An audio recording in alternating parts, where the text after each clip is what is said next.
not a person, anything.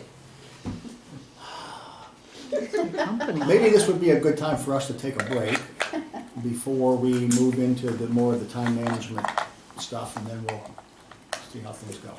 Okay, like 10 minutes? Yeah. Why don't you list all of the obligations and tasks that you have, blocks of time that you spend in a typical week. And let me just give you some categories to get you started in case you, and you can add your own. So one would be, how much time do you sleep? How much time does it take you to groom each day? How much time do you spend on eating?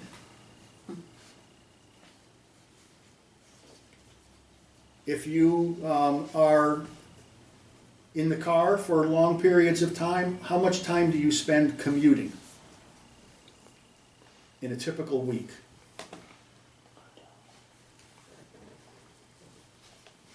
Personal errands and chores.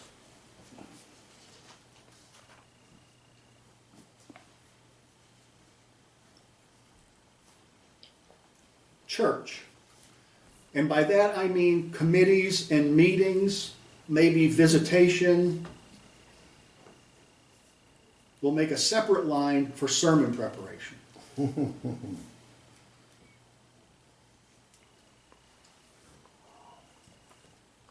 And then some of you have other jobs in addition to your church work. And then lastly, what do you do for fun, relaxation, personal care? Leanne mentioned exercise every day. So what is it? For some people it might be reading, it might be taking a walk, it might be lifting weights, it might be watching the sunset. So think about how much time you spend on each of those. You could think about how much time you spend on each of those each day and then multiply it by 7. But as you think about those things, think about how much time you spend on all of those.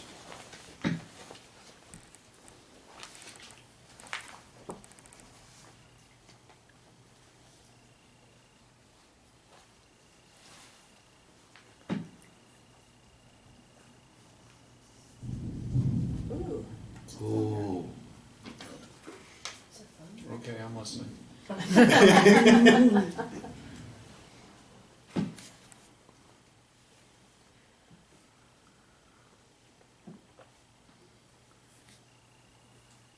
Smartphones have calculators too.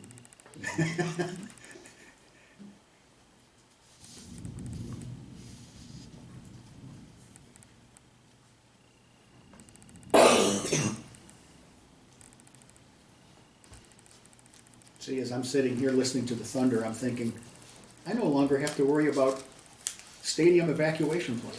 Oh, there you go. It's hard to hide 110 people.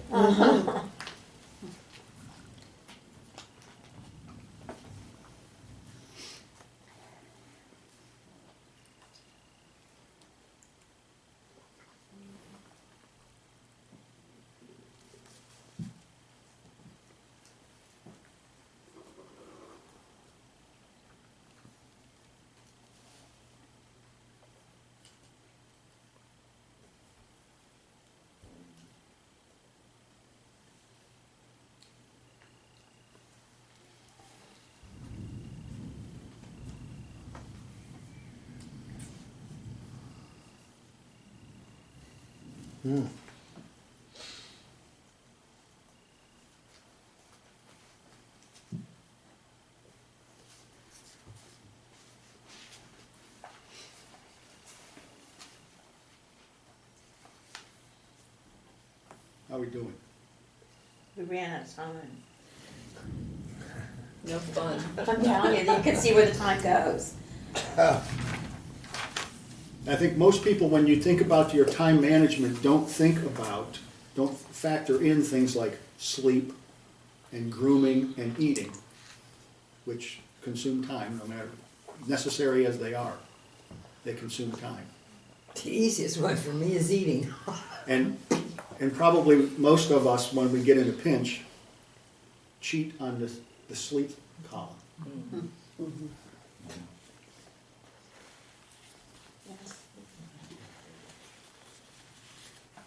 So how are we doing? We have,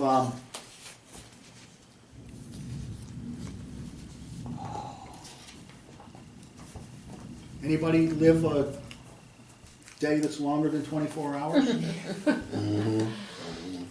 Only about 7 of them a week. No, about 7 a day.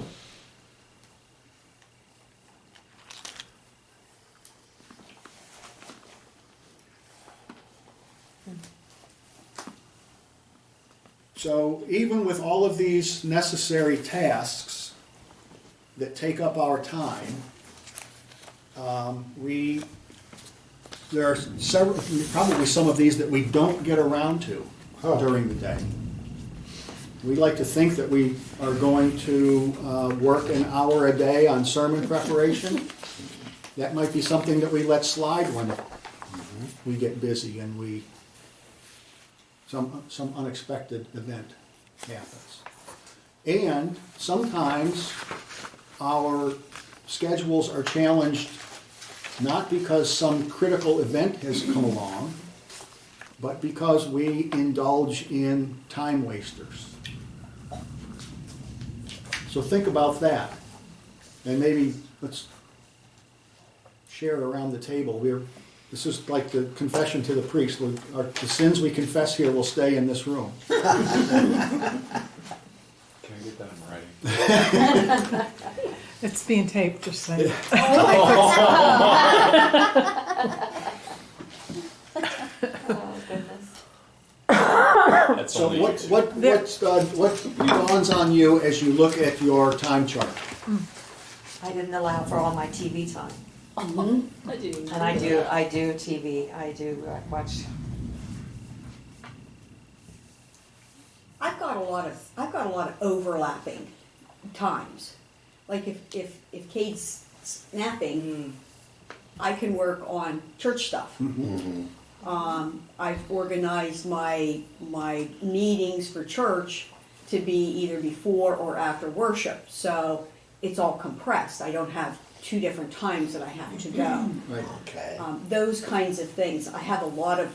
I overlap as much as I possibly can. Multitasking is Mul- the positive. I'm- Is the positive word for I'm that. big at multitasking. Really See, big at you're multitasking. time managing there, you're doing it Yeah. really Oh, well. I'm huge at multitasking.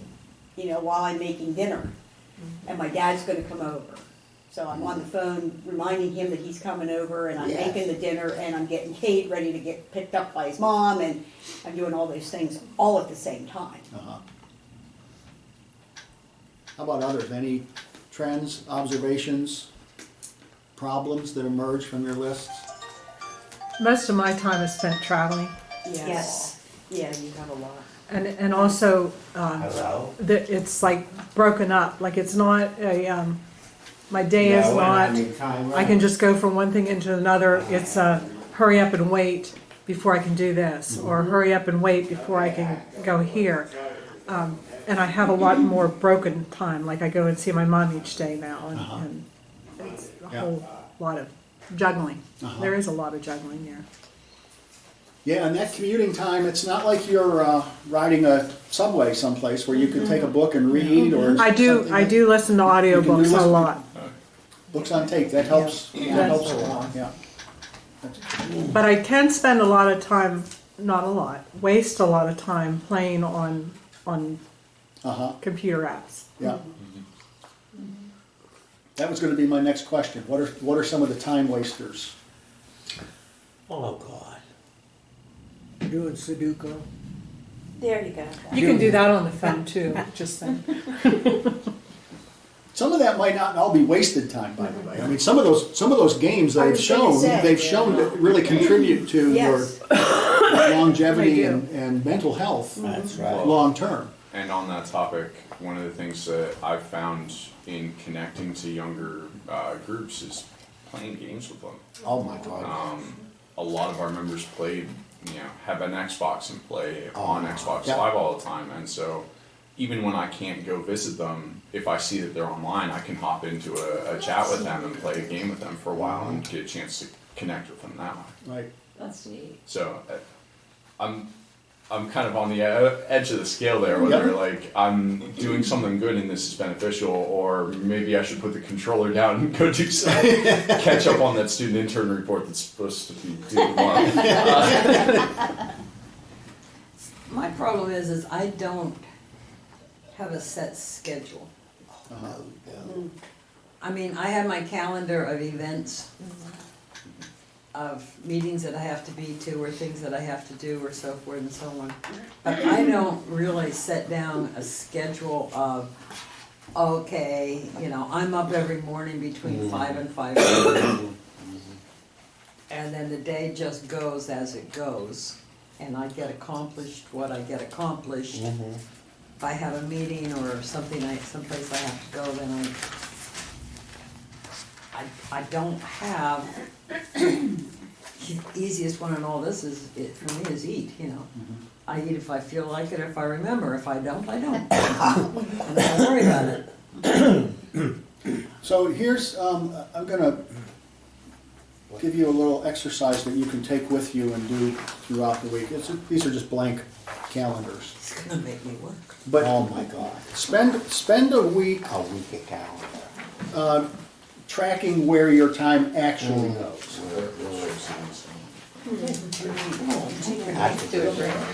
So we can generically say we've got these categories of things we all do every day. But just for your own self-awareness, track your time for a week and see where it really goes. And be honest if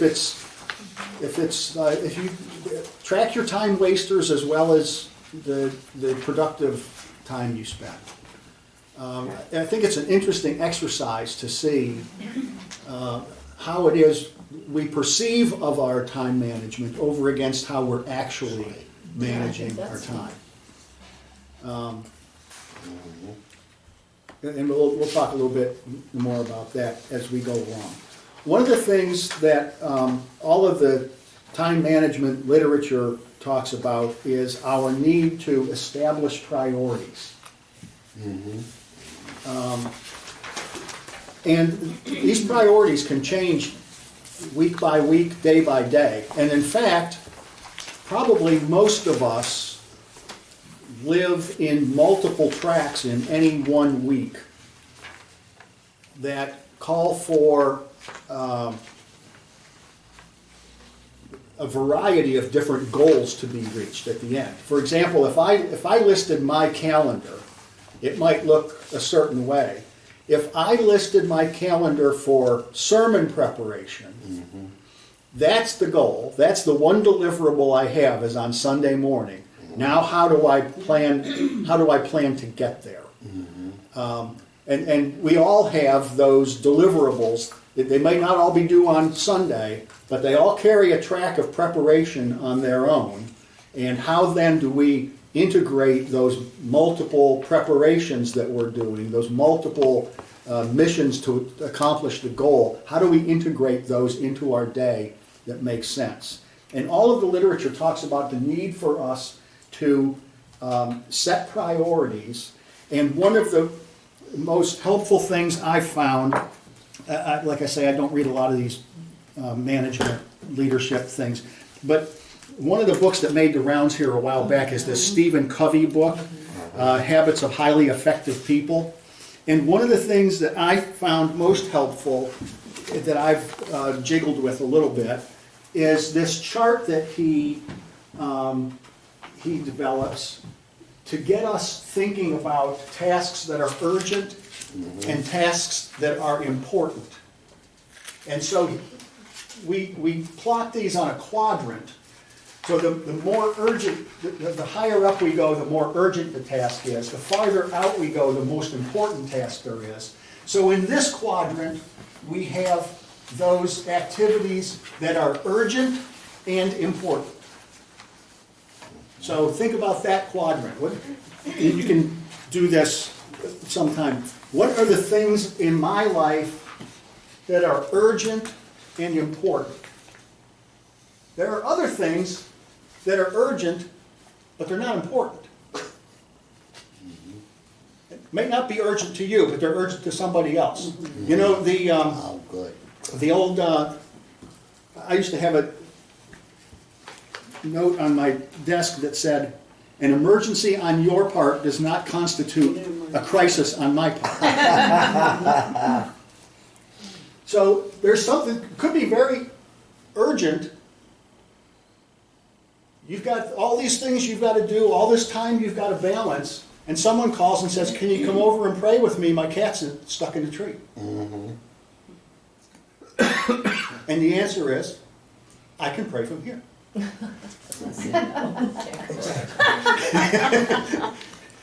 Somebody else's urgency might in fact not be very important on the scale, a larger scale. Down here you have things that are important, but they're not urgent. They can wait. They can be those may be things that we can rearrange in our schedule. And then in this last quadrant, you have not urgent and not important. I love to live in that. I'd like to have that one filled up. I love to live there. Yes. You know, the past couple of years, it's a sign that I'm getting older and nostalgic. The past couple of Christmases, 2 Christmases ago, I said, I am going to learn to make the yeast rolls that my mom used to make. I can remember being a little boy and coming home from school and hit that door. When you smelled that smell, you knew what mom was doing that day. And I can, in my mind's eye, I can see myself going to the cabinet under the counter, and she had a big blue ceramic roasting pan there with a tea towel in it and all those rolls heaped up in there. I said, well, I'm going to learn how to do that. It wasn't all that important in the larger scheme of things. Had I not decided to do that, the world would have rotated just fine. It's not urgent and it's not important. Mom's biscuits are down in here someplace. But boy, did it take up a lot of time. And last Christmas, I decided I was going to learn the nut rolls. And I had no recipe for them. I at least had a recipe for the dinner rolls. I had no recipe for the nut rolls. I had to go around and ask people.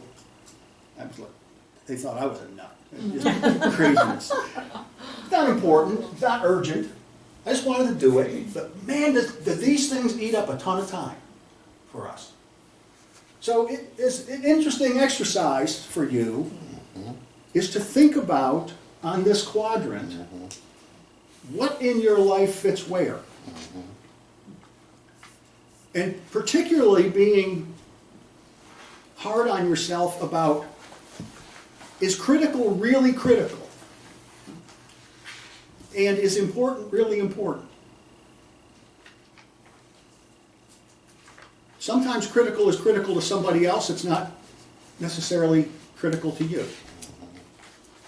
Important may be important to somebody else, not necessarily important to you. Now, in the roles we're in, what's important to other people has to be important to us, right?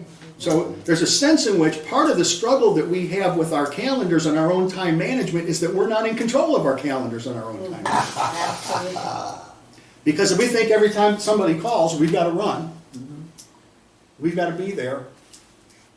And so the question is, are there ways that we can actually schedule some of that stuff into our time so that we're already accounting for some of that before it happens? How do you plan for the unexpected? Huh. Well, you know, there are times when there would be times I would put on my calendar just hold. And I knew that if nothing came up, I could use that to get to one of the tasks that I had. If something did come up, I could slide something into that spot maybe and I mean, it wasn't gonna come up in that hour, but Right. maybe I could slide everything else down into that hour to help. I see. So, so that's You an allow a exercise. crisis between 7 and 8 at night. Have that in your calendar. That's when it has to happen. No, for me, it's between 2 and 3 in the morning. Yeah, right, Thank you, Susan. right. Thank you, Susan. So, I can, okay, I get it now. Yeah, so we don't need to do this now, but it's something to think about as you're thinking about managing your own time on a weekly level and so forth. Where do the things from my list fit into here? After you've filled out your weekly calendar, go back and say, okay, now where would it have fit on this? And I'm guessing that most of us live in this side rather than on this side. Okay. Your calendar. This probably goes without saying, but my personal view is use a calendar. I want you. I suppose there are people who don't. They're probably not very busy people. I shouldn't say that. They probably get along just fine. But I would recommend using a calendar. It can be online. It can be a paper calendar. Have you ever seen Joy's calendar? Joy actually uses this for her calendar. Right. Have you ever seen her calendar? Yes. Oh my God. If you keep a paper calendar, write in pencil. Because this is not going to, life is not going to go the way you think it's going to go. I was saying at the break, I think it was Dwight Eisenhower who said, planning is essential, but plans are useless.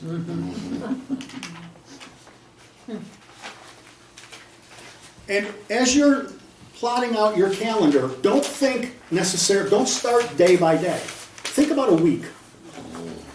What is my week going to look like? And as I say, if I'm planning a sermon, for me, that week, the week prior starts the Sunday prior. If I'm teaching a class, I teach a class on Thursday mornings at Penn State. If I'm teaching that class, my planning schedule starts on the Friday before. So when you think about task by task, our calendars kind of slide a little bit this way. But try to think about a week at a time. And how is it that we schedule ourselves? Know yourself. And one of the things that I've discovered is I have to know myself in order to know what to plug in when. What are my high activity hours? When am I feeling strongest? When am I feeling the most awake?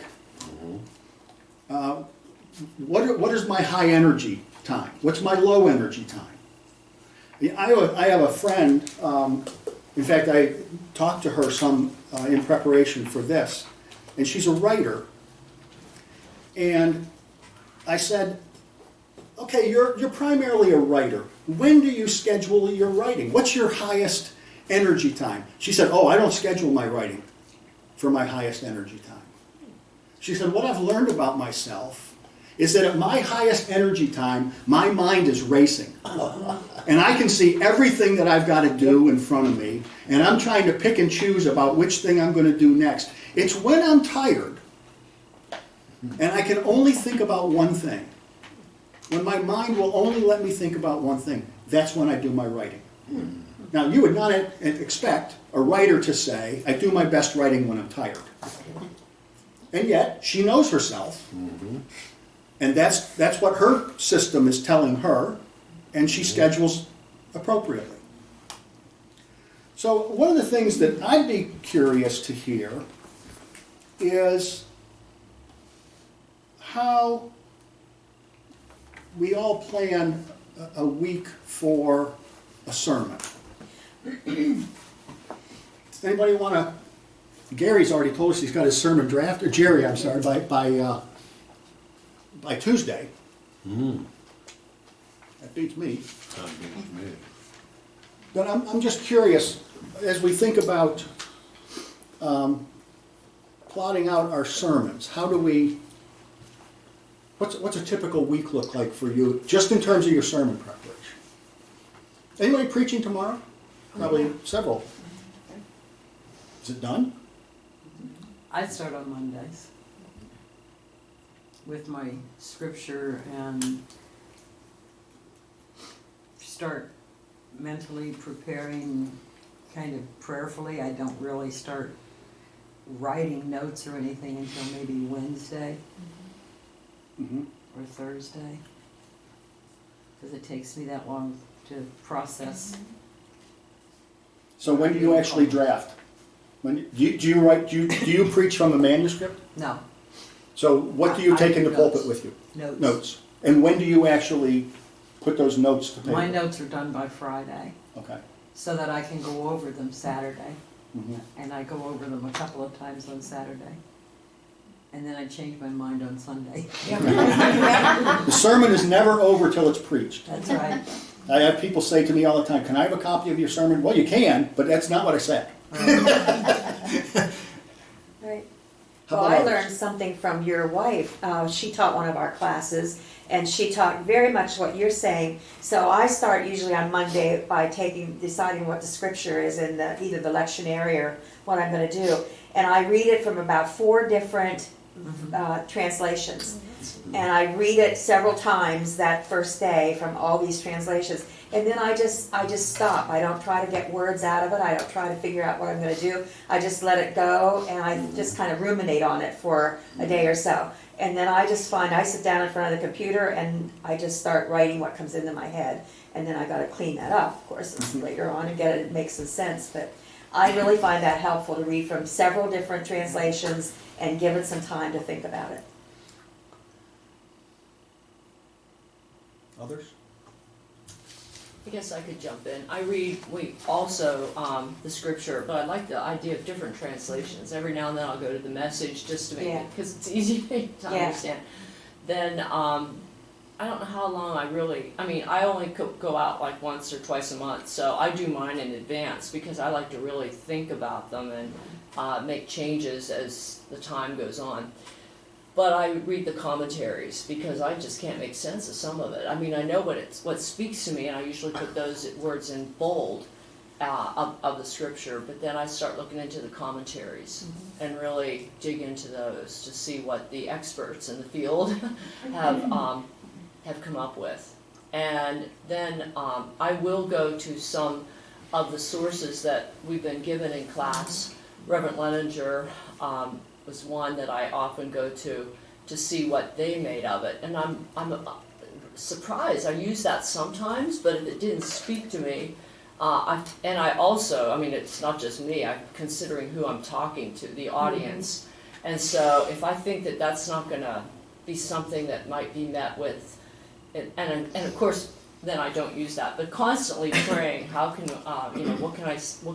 what do you want me to say for these people? Because it maybe isn't what I'm getting, but so it's constant prayer. That's really, holds it all together. And then I do have a manuscript because I don't think I'm articulate, and so I never just do notes. I want to not stumble around up there. I really want it to be clean and clear. And I practice that because I have found, just by watching the tape of myself, which we had to do at some point, it's like, too much, okay, then, so I practice it. How about, do we use the lectionary? Yeah, Yes. we're told to because I try to. well, you're in a Sometimes. different I situation. am in a different situation, but I still try because there's usually one Sunday a month that I'm not preaching. Usually, that doesn't always happen. But, if you've been using the lectionary and the other person that's coming in is using the lectionary, things kind of flow. So I try, unless, I will tell you that there are times where I have read all of the scriptures in the lectionary and I think, what? Yeah. And, those are the times where I kind of panic. It's like, okay, so what are you gonna say, or what are you gonna do? And those are the days that I sometimes get my best ideas, because I'm not supposed to be preaching on that stuff that's in the lectionary. And something else comes up, or I hear something else, and, that's kind of the way I do it. I try not to do sermon prep, writing, anything like that on Monday. I am usually so exhausted Right, Aw. from Sunday. sure. Oh, my. You know, now I may work on the bulletin, because I have to do the bulletin and all that sort of thing. I may work on the bulletin, which to me is not, it's some copy and paste and do some things like that. I may work on the bulletin Monday, but I try not, now I may read the scriptures, but that's as far as it goes. Because I need that time. I need that time to just, and then I come back as I have time on Tuesdays and Wednesdays, and I try to have something written. I try to have something written by Thursday. I definitely have something by Saturday, and it changes on Sunday morning before I go to church. Wow. That's my last review. I get up an hour and a half early. And now, is this notes or manuscript? I do a manuscript, because otherwise I'd be standing up there forever. I mean, I taught for 35 years, and you know, things pop in your head and you just go different directions. And I have to go from one service to the next, and I can't do that. And you Now, I want- don't read it, Yeah. but I have it written Right, out. right, right. See, my problem with manuscript type is I use notes because I'm afraid I'll lose my place. Yeah. I use my hands, they go right Oh. down. I use bold print at different places. Yeah. Okay, Yeah, well, I do that's too. what my I draw problem your is, attention to it. I'm afraid that I'm gonna lose my place and Yeah. then I'm really gonna be. Yeah, I have a manuscript but I know it well enough going in that it guides me, but I don't necessarily read it word Right, for word. right. That's why I use it. And even if I get lost, they don't know that. No. Right, that's true. I'm the only one who knows I'm lost. Does anybody have trouble with making eye contact with the congregation while you're trying to follow? That's Yeah. why I don't use And manuscript. I have problems with that. Yeah. Yeah. I find if I've got it written out word for word in front of me, the last Sunday I preached, my week was so pressed that I was afraid if I did bullet points that I would just be lost. I didn't have a lot of time to go over the sermon beforehand.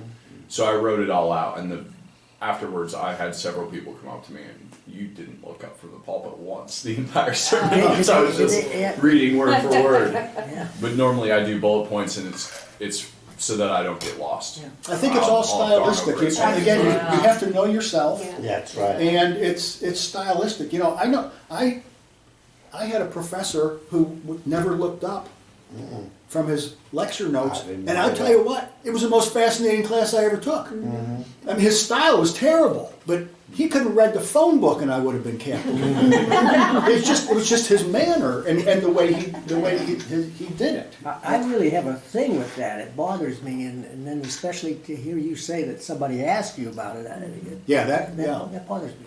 Yeah. But, Yeah. Well, I beg my congregation for feedback all the time. Oh, I want people to tell me, if I did something that they didn't like, I want to know that. If I Right. did something that was really great and they want to see it every week, I want to know that. I just don't want them I'm- running me I'm out new of to town. this. what you said about being stylistic makes sense, because everybody's different. Right. I taught 7th graders for 33 years. Oh, God Bless bless you. you. So I cannot, I just do not stand in the pulpit. I walk around just like I did in 7th grade and look at people Uh-huh. and touch them on the shoulders, Uh-huh. and they still invite me back. Uh-huh. And that's the I'm gonna miracle. try everything to keep doing that. And there's just no way I just cannot do. Now, if it's a big church, of course, I would. But in these small churches, it's more like a Sunday school class. Yeah. Do you know what I'm trying to Yeah, say? sure. Very much. Sure. Now, I did take something from a couple months ago, whoever was leading said, look at the chapter before the one you're talking about and include what's up there. Yeah. You know, now that was a good What idea. led up to I that, do yeah. try to do that. But, and then the only other thing I can say, no matter what I do from the time I leave Lewistown to the time I get to Neelington, something happens on the way up. And besides that, as you probably can tell, when I open my mouth, I have no clue what's coming out. Never did, and still don't have a clue. But that's my personality. Well, I'm one of those Totally people, I don't preach every Sunday. Yeah. So part of what I try to do to keep myself in some type of cycle in my mind is that I like that. I read the lectionary Oh yeah, whether I'm preaching or not. yes. And I can then think about it during the week. Okay, what would I be saying this week if I was going to preach? That's a good And- idea. And usually when I'm preaching, I let it ruminate for a day or two, let it percolate in there. And then I start to look at the commentaries. And there are several good ones. Actually, in our resource area here, we've got several good ones. One of the ones that's the hot item right now is called Feasting on the Word. I know. And that calls for they've asked various theologians and ministers to make contributions to each scripture passage that day, and there are 4 different tracks for each scripture passage. And one of the tracks has some sermon suggestions. You know, a pastor might be led in this direction on this, or one could also go in this direction. Another resource that I found helpful, although I think you need to be very careful with it. I don't know if you're aware of the website, The Text This Week. No. You ought to look at it sometime. Website. There is a website called The Text This Week, and when you click on the week that you're preparing for, it is a compilation of biblical commentary. There are several sermons that other people have preached on this, 3 years ago and 6 years ago in the lectionary cycle. I say you need to be careful about this because I think some people have a temptation to kind of lift things off of this and try to make it their own. And it's really better if you do your own work, not to mention Plagiarism. more honest. Yeah. But in fact, Ann and I were in church 5 or 6 years ago, and the preacher was preaching, and something just used a phrase that didn't sound like him. And we went to lunch afterward, and I got on my phone, and I Googled this phrase, and sure enough, I found it in somebody else's sermon, and found that the whole sermon had come from somebody else. So I caution you that yield not to temptation, but it is helpful to read what other people are saying about a passage because one, they're far brighter than I am, and two, they just take an angle on it that I never would have thought of. Yes. I just especially some of these seminary professors and pastors who have been around for a long time. They've studied this so much. But my text is written on Friday, no later than Friday. You mentioned my wife. When we first got married, Ann was a Saturday night sermon writer. Oh, my word. And I said, what happens if Grandma falls down the well tonight? You still have to be in the pulpit tomorrow, and you can't tell them I don't have anything because Grandma fell down the well. You've got to change your schedule here. You can't be writing a sermon on Saturday night as a routine matter. I mean, we've probably all done it in an emergency or something, Right. but you need to break that habit. And I think it was one of the few times she listened to me. So then I should have given you credit for that. No, that's hers, that's I hers. can believe That's her, that. she does I it. can Now she does it Saturday morning. Yeah. So, look at your calendar by the week, we talked about that. Okay, managing day-to-day tasks. Some of this is so obvious as to probably be tried. Yeah, that's not too much. But the first thing is to find a system that works for you and use it. That's right. Everybody has to adapt something. You can't just pull something off a shelf or No. download something and find what you something that's just going to fit you perfectly. You need to adapt things to yourself and make up your own way of managing your tasks. But I think one of the things that we sometimes forget is letting our priorities guide the day. We operate on a lot of other people's priorities. Oh, yes. And so making sure that our priorities for that day, again, keeping in mind our time frame is a week. What are the priorities that I have for that day and how am I going to accomplish them? My system, very complicated 3x5 card. You notice not everything is crossed off yet. This was my list of things to do for the week. And then the one that Ann gave me is here. But one of the things that I've found helpful is to keep a to-do list for day-to-day stuff. And it's okay to put something easy on there to cross off. Now, when I've talked to undergraduate students about this, I've had to be careful because some undergraduate students will put 2 easy things on the list, cross them off the first 5 minutes of the day, and feel like they've accomplished something, and go back to the computer and play on the computer all day. That makes sense. But there is something psychological about having some low-hanging fruit on your list that you can cross off and make it feel like you've done something. You're on a roll now. Again, I'm going to pick on Ann. When Ann writes a sermon, for all of us, you've got to get started, right? Some tasks you just don't want to do. The key, get started. It's never going to get done if you don't get started. I agree. For Ann, every time she preaches, she starts with a prayer. And it's something that she learned in seminary. May the words of my mouth right? And for her sermon is started when she's got the title and she types that prayer. Now she can go. And sometimes we just need a little Kickstarter like that. Have you started your sermon? Yep, I've got the prayer written. Yep. And so sometimes there's just some low-hanging fruit like that we can cross off our list, and it gives us some impetus to get going. Bigger tasks break down into smaller tasks. And set goals for each of the pieces. Is something that I've found to be helpful. Break larger tasks into smaller parts.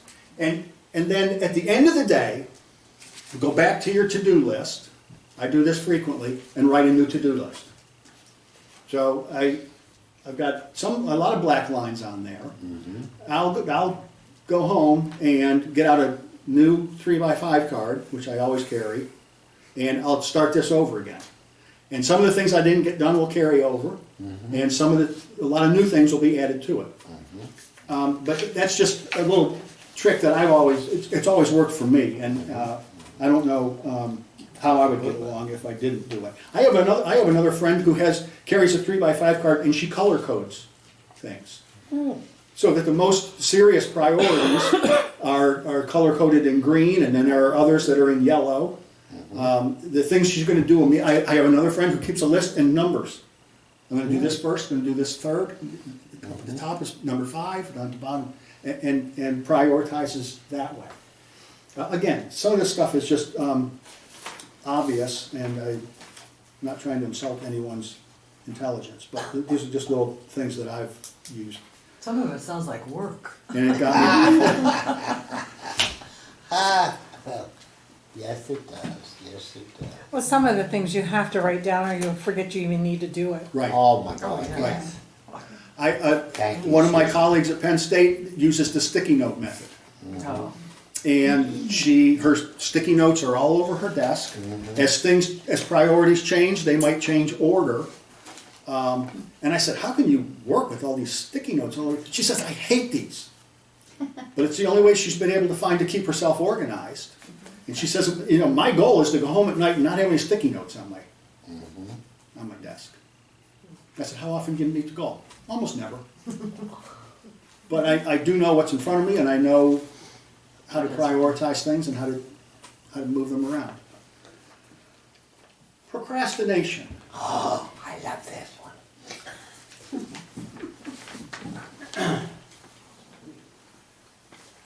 There will always be things that will come up in the last minute. We talked about taking larger projects and breaking them into smaller projects with a goal, setting a goal for each part of the project. We talked too about making a small start on some things. One of my colleagues exercises what she refers to as strategic procrastination. And I said, what is strategic procrastination? And she said, well, if you have several projects going at the same time, and you really don't want to do this one, go over and start to work on another one.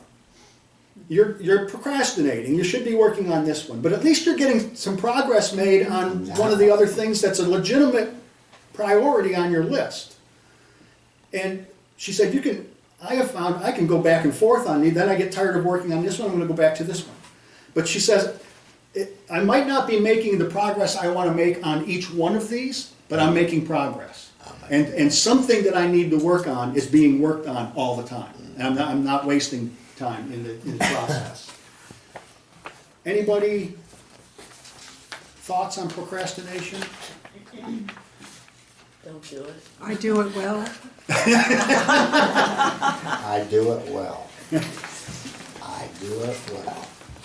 Yeah, it's a real issue for many people, for almost all of us, I would gather.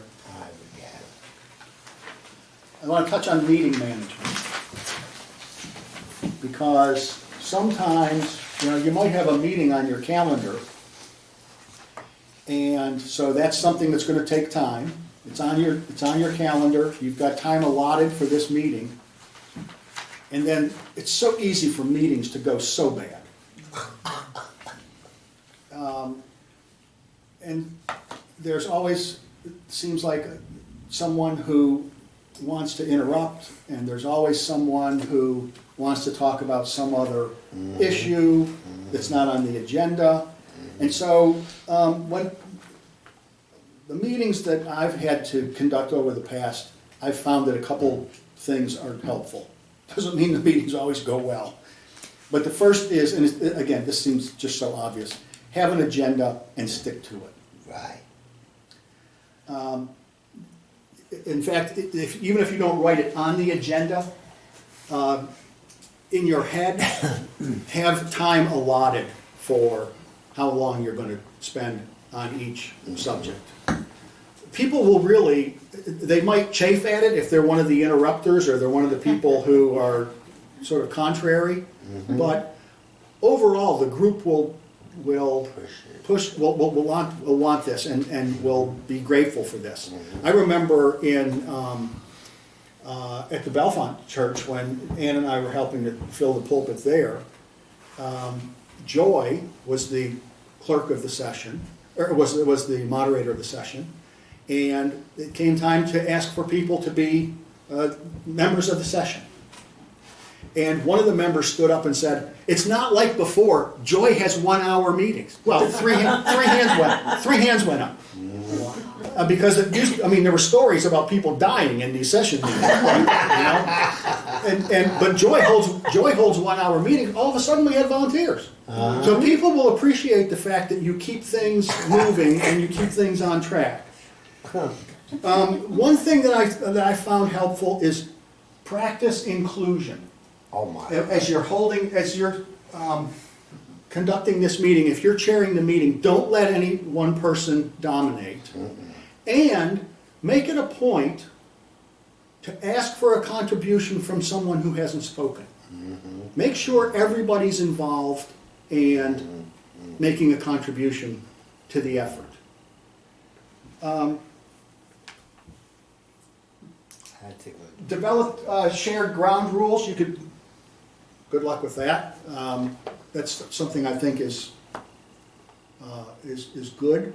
Again, whether people or not will stick to the ground rules is probably up your leadership of that session.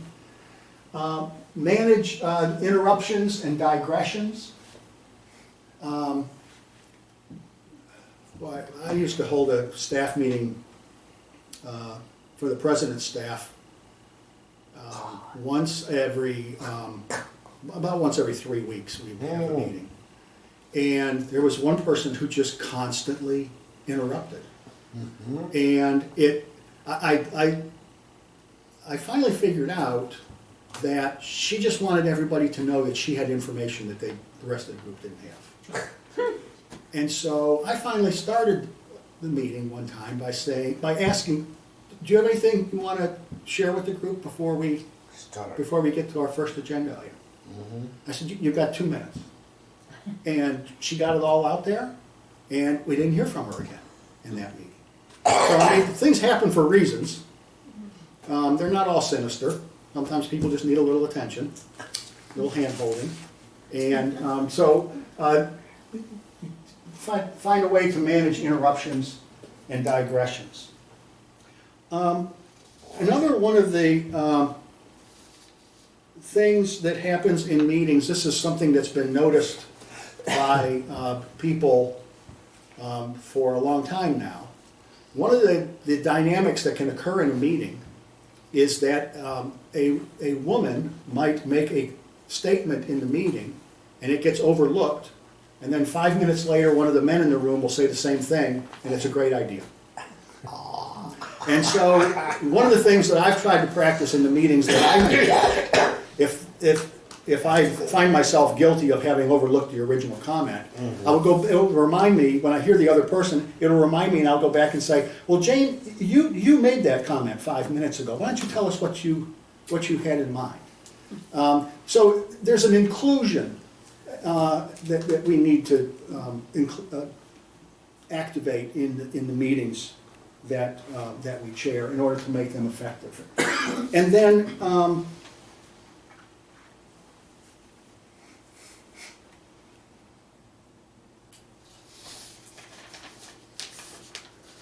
another strategy that I've discovered is to have a parking lot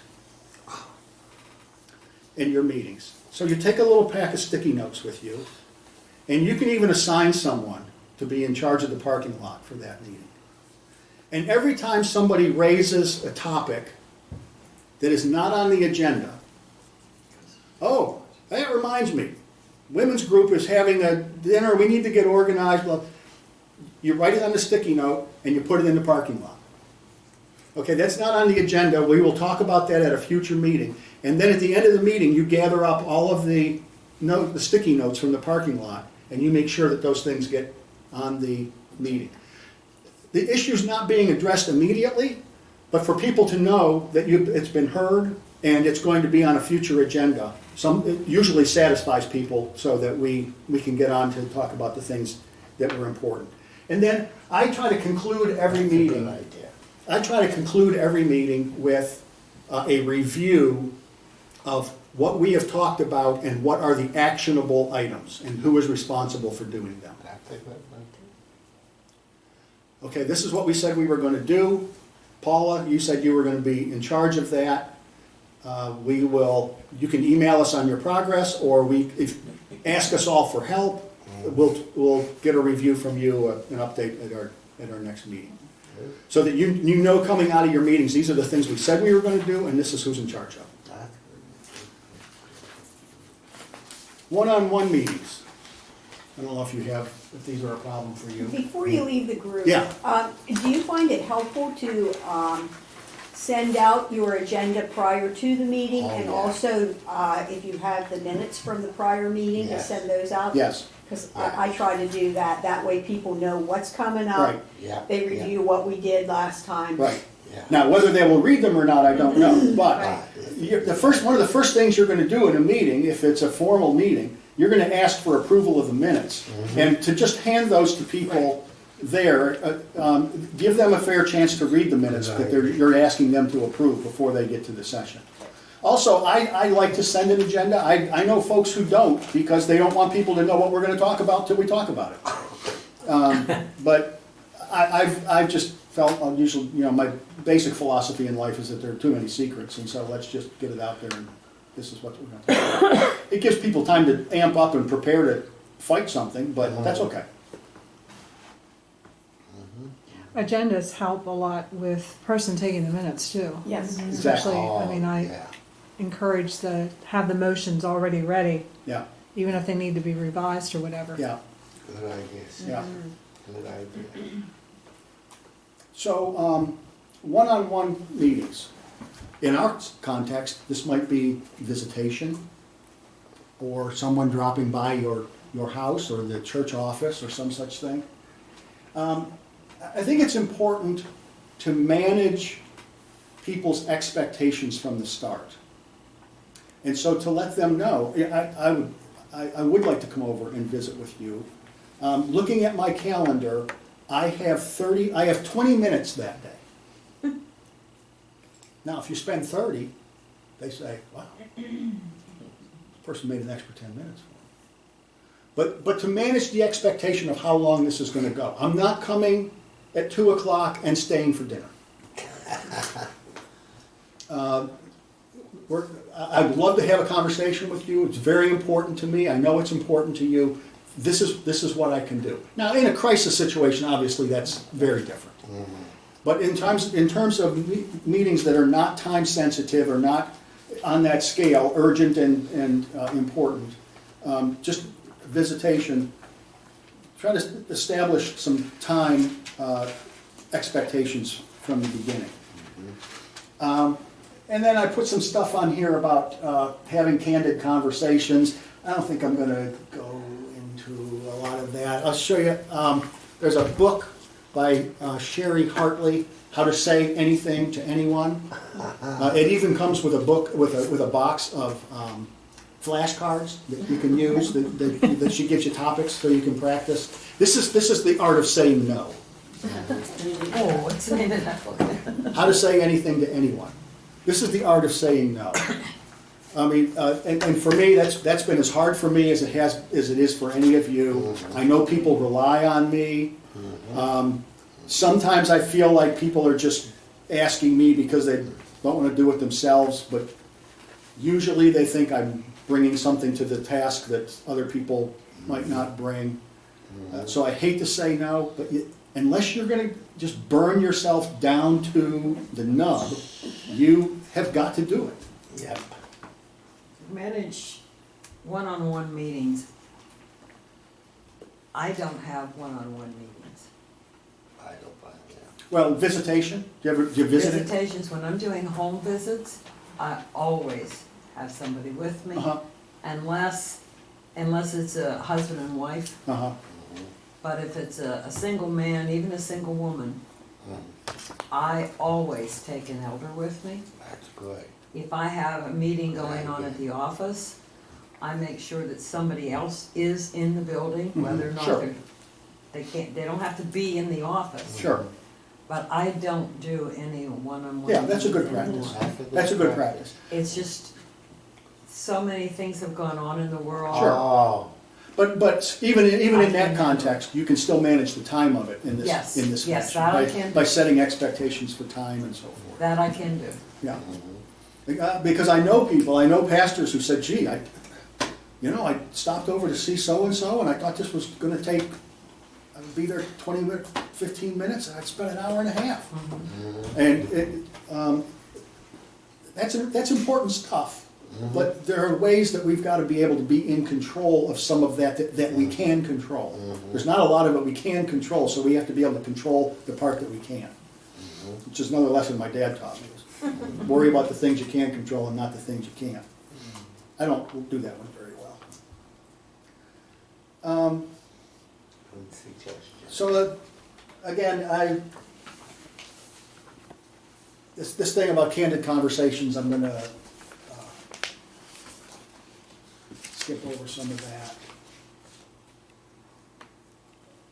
Be realistic about how much you can do. We lie to ourselves every day about how great we are and what kind of superpowers we have and how much we're gonna be able to do. It's far better to do a few things and do them extremely well than to do many things, and many of them, it looks like we're just getting by.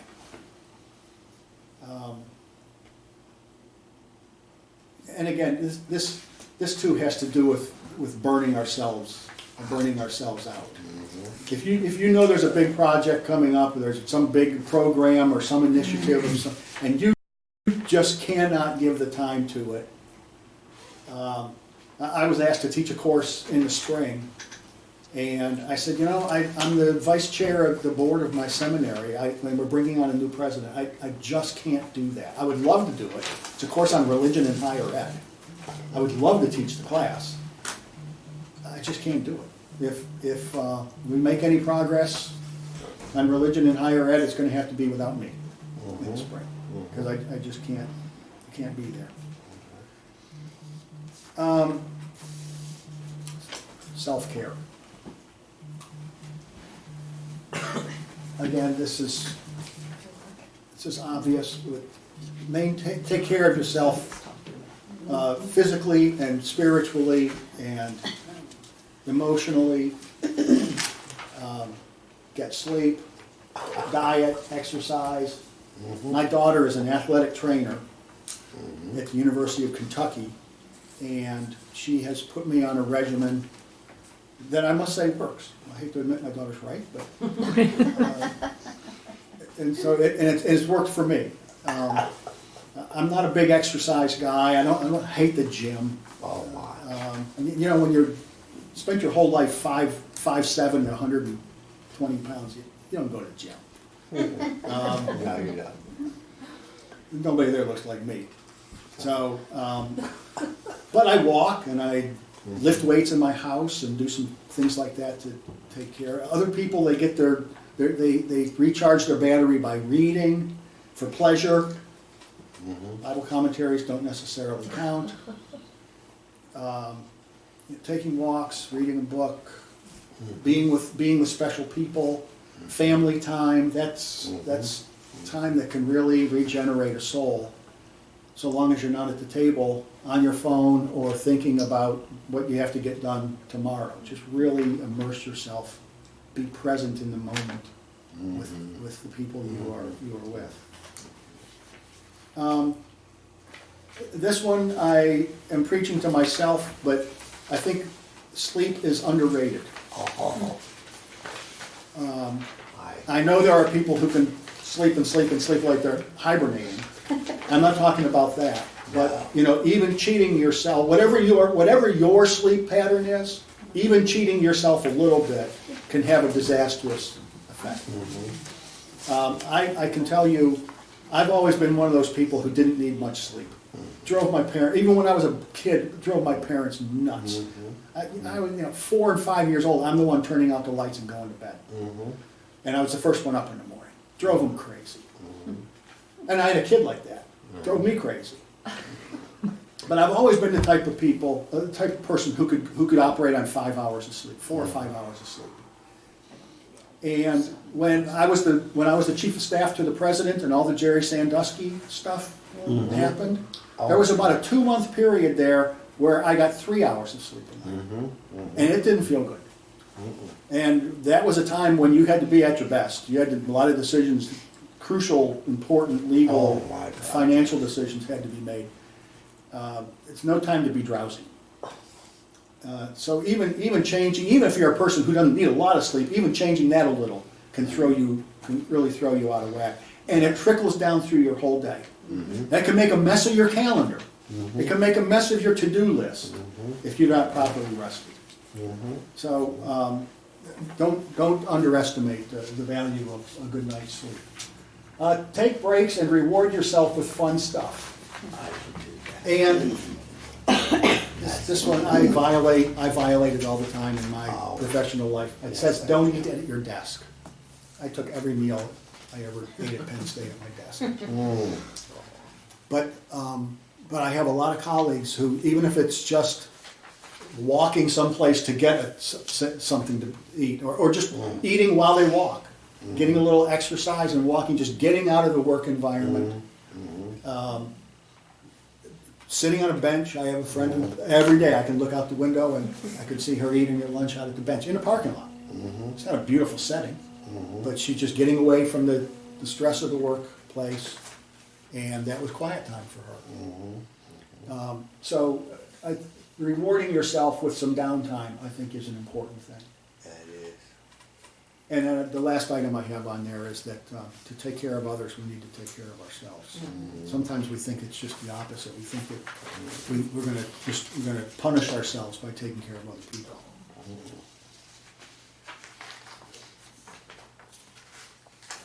That's what I have. Thank you. So, one last lesson. Okay. This session was scheduled to go to 1:30 or 1. Or whenever you're done. You now have found time. What do we do with our found time? Is that a time that we just say, well, now I've got an extra hour I can spend on the computer? No. Because that meeting got canceled? Or do we reprioritize and say, I'm going to spend 15 minutes on me, and then I'm going to spend 45 minutes on this project. This is time I didn't think I had. I'm going to take advantage of it. I'm gonna go home and take a shower part. Well, there you go. You were probably going to do that anyway, but now you've got a head start on it. That's right. So anyway, thank you for your attention. Thank you.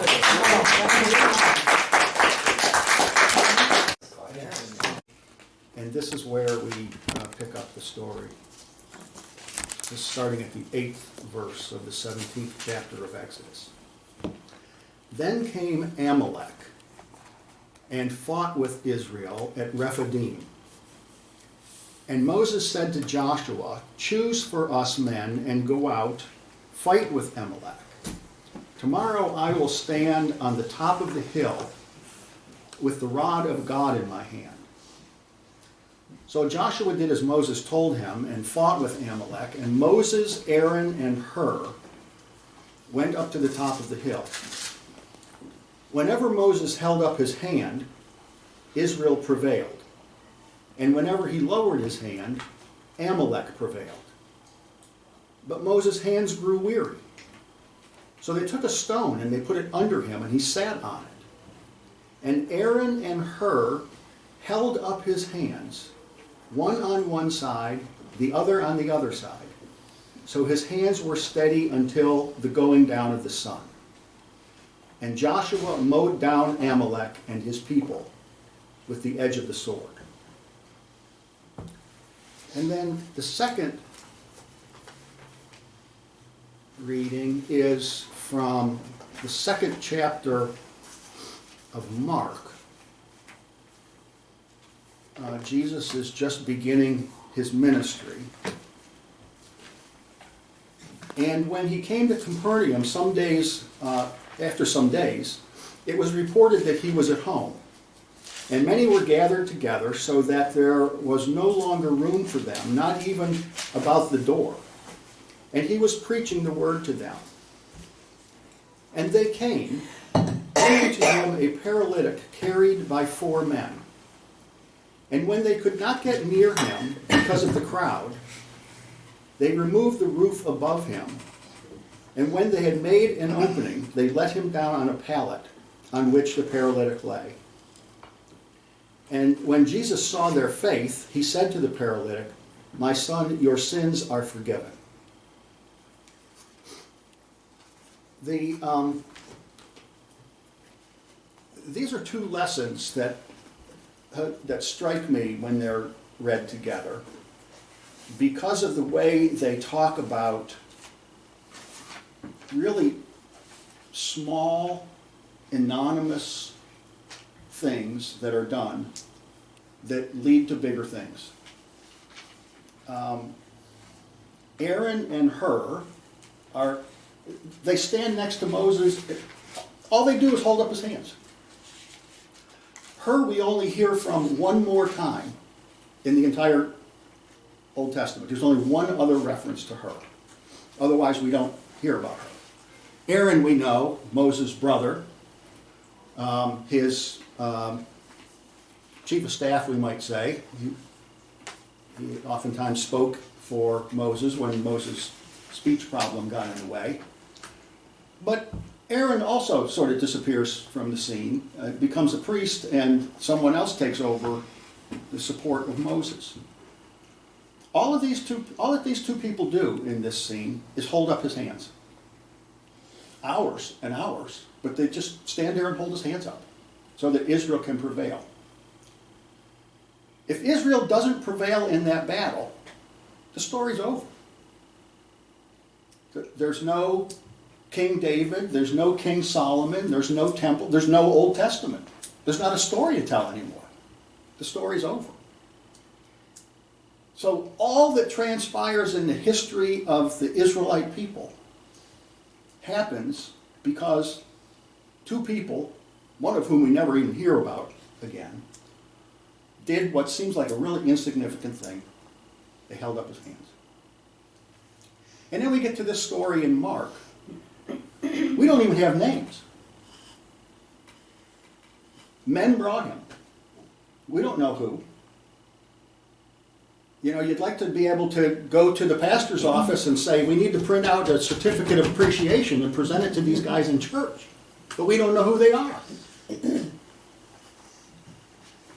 And yet, the small thing that they did, nameless, not looking for any credit, not a high-profile thing that they did, transformed this person's life in ways that would have been unimaginable otherwise. He couldn't do it by himself. He needed help. And some men came along to help him. And I think about those stories in relation to the work that we do and our churches. You know, every congregation out there has those folks who stand and hold your arms up, and who some people, they're not looking for any credit, they just show up. They come after the celebration and do the dishes. They sweep the carpet and they print the bulletin. Susan is an iceberg. We see this much of what Susan does. Under the surface... Are you saying I'm cold? Under the surface, she does things we don't even begin to know. Not looking for any credit, not trying to make a name for herself. Just those people who oftentimes are nameless, not heard from a lot, who just do the work.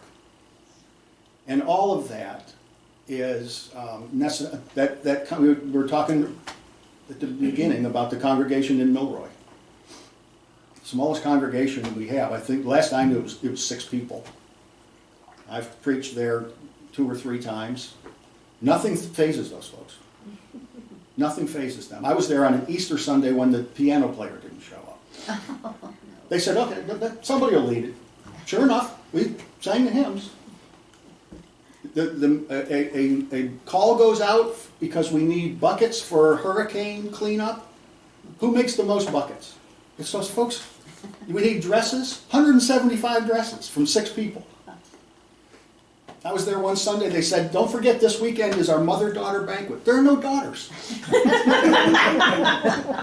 might have been a 70-year-old daughter there. I'm thinking, who's coming to the mother-daughter banquet? It's Pat. Because it's a ministry to the whole town. And that whole community looks to that church, whether they know it or not, those 6 people.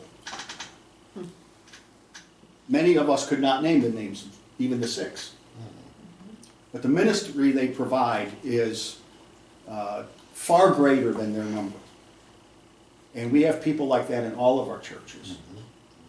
And I think to a large extent, that is the ministry to which we are called also. It's hard for us to do our work sometimes and not be the center of attention, given that we're in the pulpit and so forth. But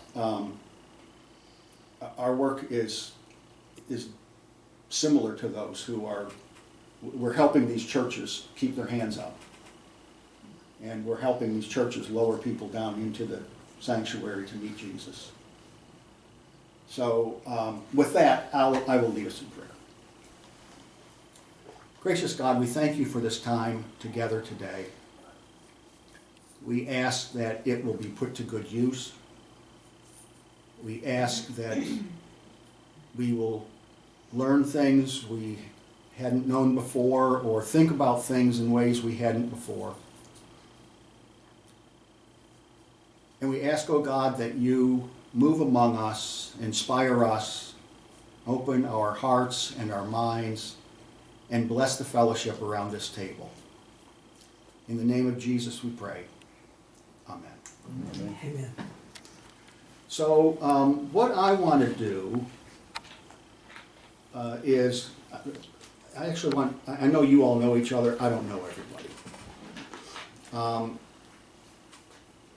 So I'd like to go around the table. Janet has mentioned a couple times that this was a requested session. And so I'd be interested in your names and the churches you're from, and then what it is you thought you were going to, why would anybody request this particular session? So. Gee, thanks. You got me into this, so you're going to talk a lot whether you know it. I suddenly feel very ill. I think I have to go home. Janet Kephart, my home church is Osceola Mills, and I am presently commissioned to Juniata. And as far as leadership and time management is, I think we all need a little boost in how to become iceberg leaders. Now that you brought that up, that we realize that we lead, but in a quiet way. We are not the church. The church is, and sometimes I think some people, we get confused. And time management is a problem everywhere. You know, so many things to do and so little time to do it in. Tricia Noonan, Milesburg Presbyterian, ditto for what Janet said. That was well put.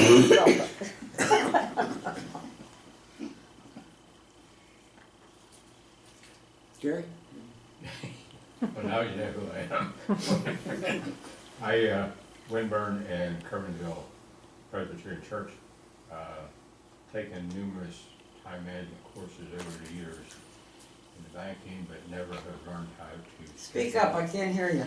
Have never learned how to schedule hospital calls, funerals, doing domestic problems, crisis interventions, and all the things that happen outside your realm of the 24-hour day.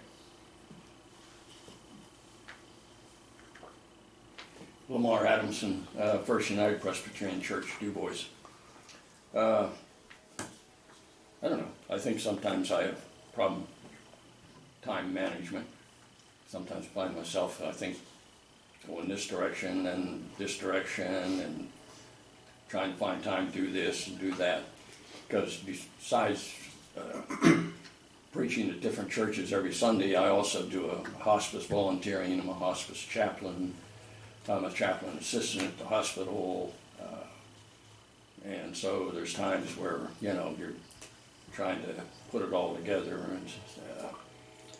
And sometimes you think you have it planned, but then somebody calls and you have to make a diversion or whatever. So sometimes time management becomes a problem. Dave Schobert, First United Presbyterian Church, Du Bois. Ever since I retired, I've run out of time. That's true. So I'm trying to find a place to give me time to see what I want to do. That's true. I'm Susan Ferguson, I'm from Lewistown, I'm from here, and I think along with everybody else around this table, we all have more than one position we fill either as volunteer or as an employee, just being able to juggle all of those things together.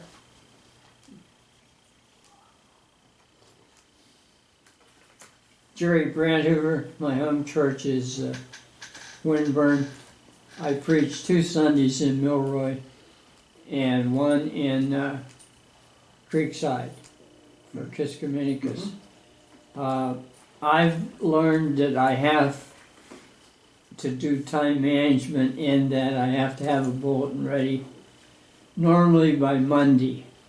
I either send it out or call so that the people that are preparing it at the particular church have what I have needed. And then I basically spend the rest of the week. By Tuesday, I like to have a rough draft, and then I review it as the week goes on. And occasionally, but not often, I do some review on Saturday. And but I've had to discipline my week because of, preparing things that I know they're going to have on Sunday, because I really only have 1 week a month off. I'm glad you mentioned that because we'll talk a little bit about sermon preparation as we go. Leanne Gil Peters. I have 2 churches, Grace United in Glen Ritchie and Fruit Hill. Both of them are, to me, I consider them medium-sized churches because both of them have about 25 to 30 people. So to me, that's medium-sized anymore. Mm-hmm. A lot of diversity as far as age in those 2 churches now. Getting a lot of little wee ones and a lot of seniors. I guess my issue is not only am I the pastor to those 2 churches and on call 24/7, and like you said, scheduling, how do you plan for when there's a funeral or when you have to make that emergency call or those kinds of things. Just getting ready for Sunday service. I also, since my retirement from teaching, I am now babysitting. And I've got a 2-year-old. And I've got a brand new one on the way. Mm-hmm. A 2-year-old, you can't just say, hey, Grammy has to go work. So, it's kind of crazy. I'm also very much into trying to take a little bit of time for myself to get my workout in the morning. If I don't get that, it's not going to be a good day. On top of that, I also am both the president and the secretary of the Clerfo Ministerium. So I organize and keep all that going. I also keep the Northwest Clergy Cluster group going, sending lots of email. Thank goodness for email. You don't hear that very often. Well, I know. I'll tell you, if I had to make all those phone calls, it was crazy. So I guess my thing is, every council meeting that I have, I give a report of what I've done as far as the church is concerned. I do a written report. And at the end of the year, every year, I write down the things that I want to do for the next year. And for the last 3 years, I have put on that list, I would like more time to read and study. I don't have it. I can't do it. I don't have the time to just do that, even recreational reading. I was an avid recreational reader when I was teaching. I don't have time to do that. I listen to books now when I ride my bike or things like that. I can do that recreationally, but I don't have the kind of study time that I feel that I need to continue to grow in the ministry, even though I've done this for over 10 years now. So that's my issue is, what do you give up? I will say that I've been on Presbytery Council and all the committees, and I finally did say no. What was that word again? Yeah, how do you spell that I one? did. I said no. So, and that was hard. That's hard because I love working with the Presbytery, but something had to give. Kate Zillman, I'm at the Winburn Church. I'm a certified lay preacher, so I go out no more than twice a month to other churches, mostly Little Valley, Upper Spruce Creek, and Osceola I've been to, a couple others, Housdale, I've been going there. And that's nice, because it's right after my church in Winburn, so then I can just leave and go up there. So I can be at my home church. I'm mostly interested in how to encourage the different leadership styles that we have, because we do have a few, medium, I'm not sure about that. We do have about 25 to 30 members that come regularly, but we find we're all involved in mostly the same things, like we're in the choir, we're in the women's group, we're on session, that sort of thing. And Gary's an excellent leader, but we also have the people that, lower others, or lower the guy down into the church, or to be healed. And those quiet people, they can be encouraged, and I guess that's what I'm really mostly interested in. Cool.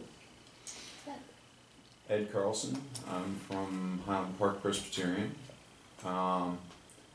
and I've been actually requesting this course from every minister I know, trying to figure out how I'm supposed to run a new worshiping community that is unlike anything that I've ever seen before. Begin the transition of taking over an existing church and be a full-time student and call it all part-time.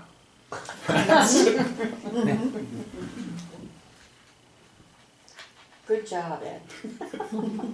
I'm Nancy Bostian, and I'm not certified yet. I'm still taking classes, but I was put on the pulpit supply list. So I've been preaching a little bit at Lemont and at my own church. I guess inherent in becoming a lay pastor is leadership. And that's just as you come up through, the congregation, or you get up in the pulpit, it's assumed that you are the leadership type person. So that's important. The leadership part of it's important. I'm also right now chair of Committee on Ministry, so time management would be a really big help for me, because I just ran out of it last week. It's gone, and I don't know where it went. So I'm just looking for some answers of how to say no. I just heard that word, and that's helpful. Thank you. Well, don't listen too hard. Okay. We need you. I'm Tom Gross, I'm from Lewistown, and I had no idea what today was about. So you just showed up. I just showed up because Me of too. her. And it's good to see you, Ed, just because you're Yes, young. I think Ed. Yes. I am so tired of these old faces. Well, thanks a lot.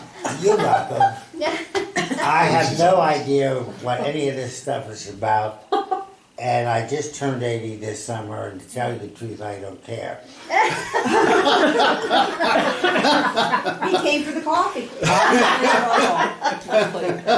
Coffee and donuts. I'm He knows at where to go. I'm at that age in life, if I show up, that in itself is a miracle. That's And the only two churches I go to is, oh my God, I forgot the one now, up above Warburzonia. Mealington. Thank you. See what I mean? I don't even know where I'm going half the time. Neelington, and the other one is a small Lutheran church down in Mifflin County. And the only thing that sticks in my mind is from Isaiah. Comfort ye my people. Because they're old people. There's nothing I can tell them they don't already know. Right, that's like telling him something. That'd be a waste of time. Well, that one over there, forget. But and that's really the one that sticks in my head. Comfort ye my people. Oh God, I don't even know what day it is. I have to check this in the morning to see what day I'm in. Do you know what I'm trying? Well, you probably do over there. Yeah, you know what I'm saying. But anyway, it's a good idea, I guess. You know, I don't know. one of the things that has always stayed with me since seminary was one of my professors saying that good preaching comforts the afflicted and afflicts the comfortable. Oh, see. And when you said that comfort ye my people, that made me think that that's really the core of a lot of important work that happens in the world, actually.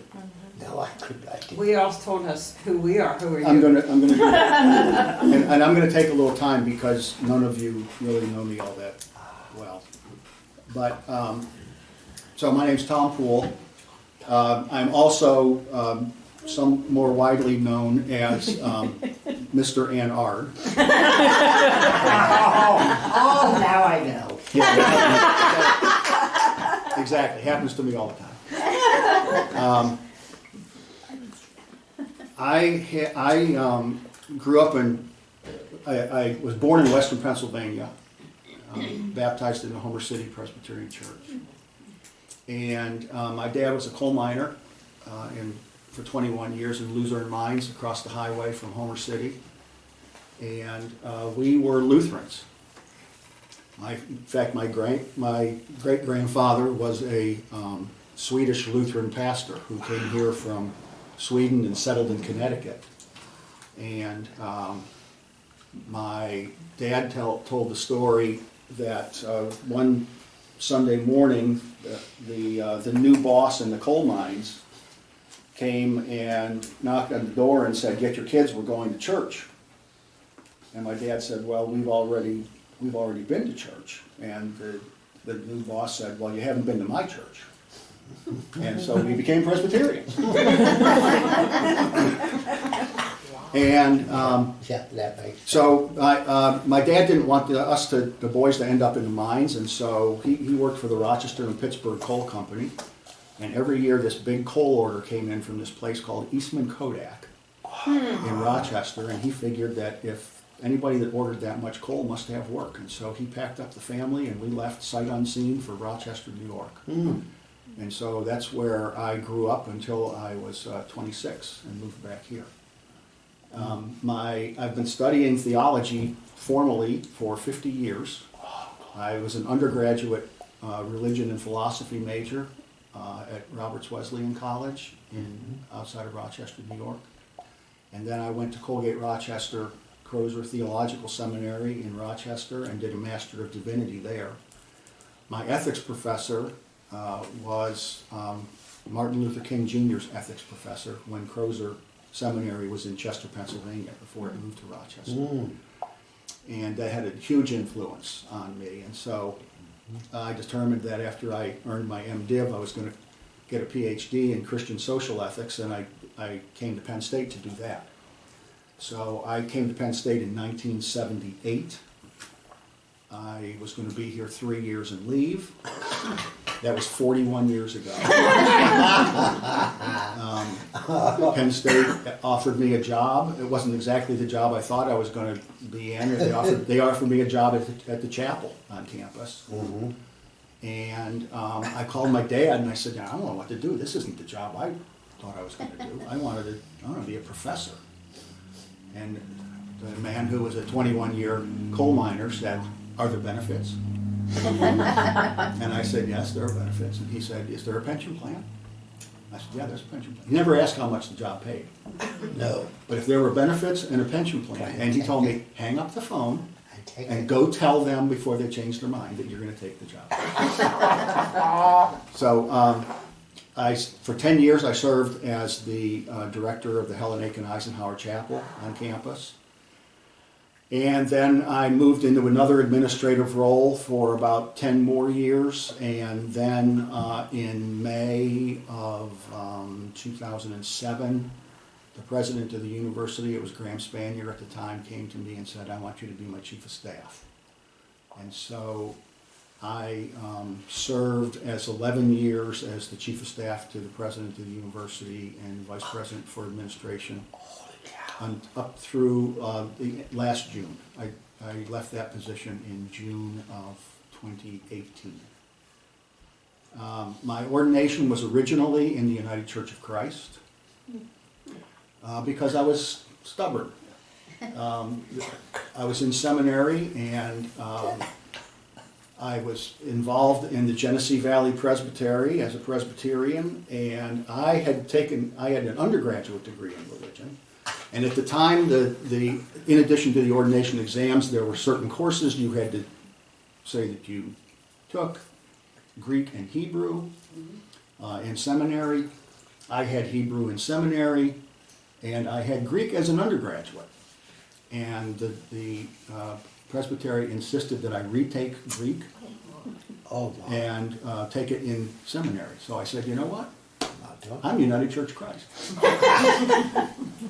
So I was ordained in '83 in Boalsburg at St. John's UCC in Boalsburg, and then I've been married to a Presbyterian all this time, and finally gave up in November or whatever it was of 2007. I think I asked for my ordination to be transferred to the Presbyterian Church USA, which is where those are my roots. That's where I grew up.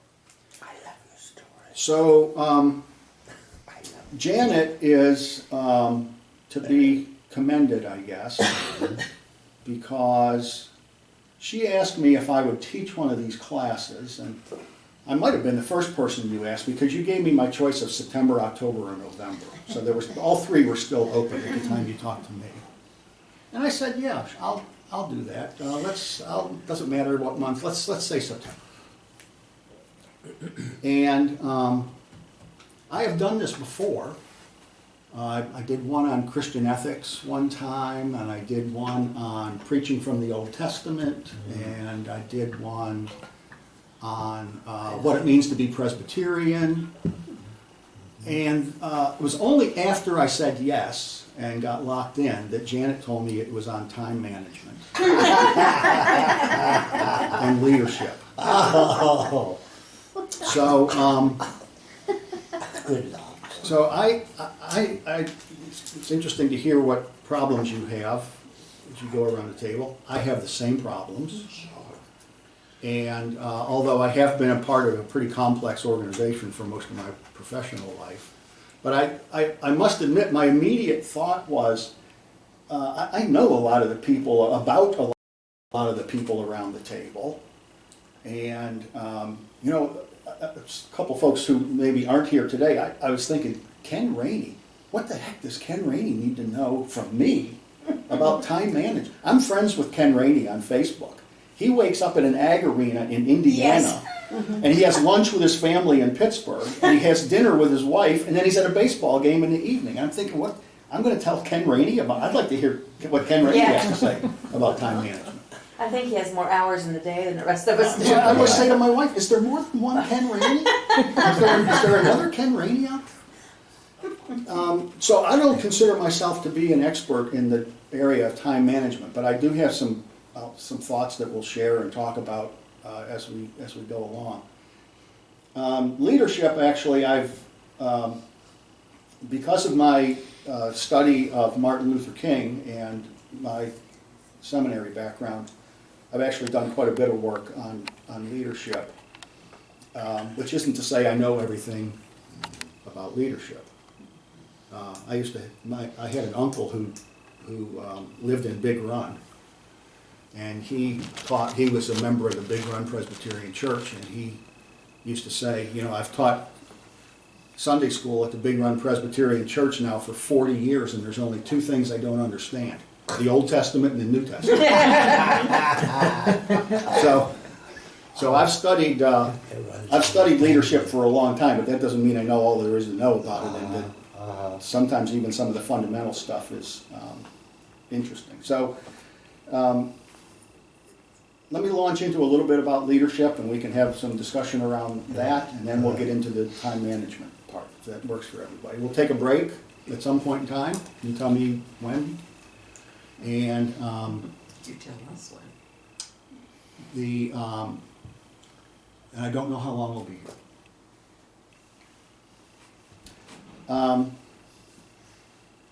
It will not be past 1:30. Good. That's the checkout time, right? Yeah.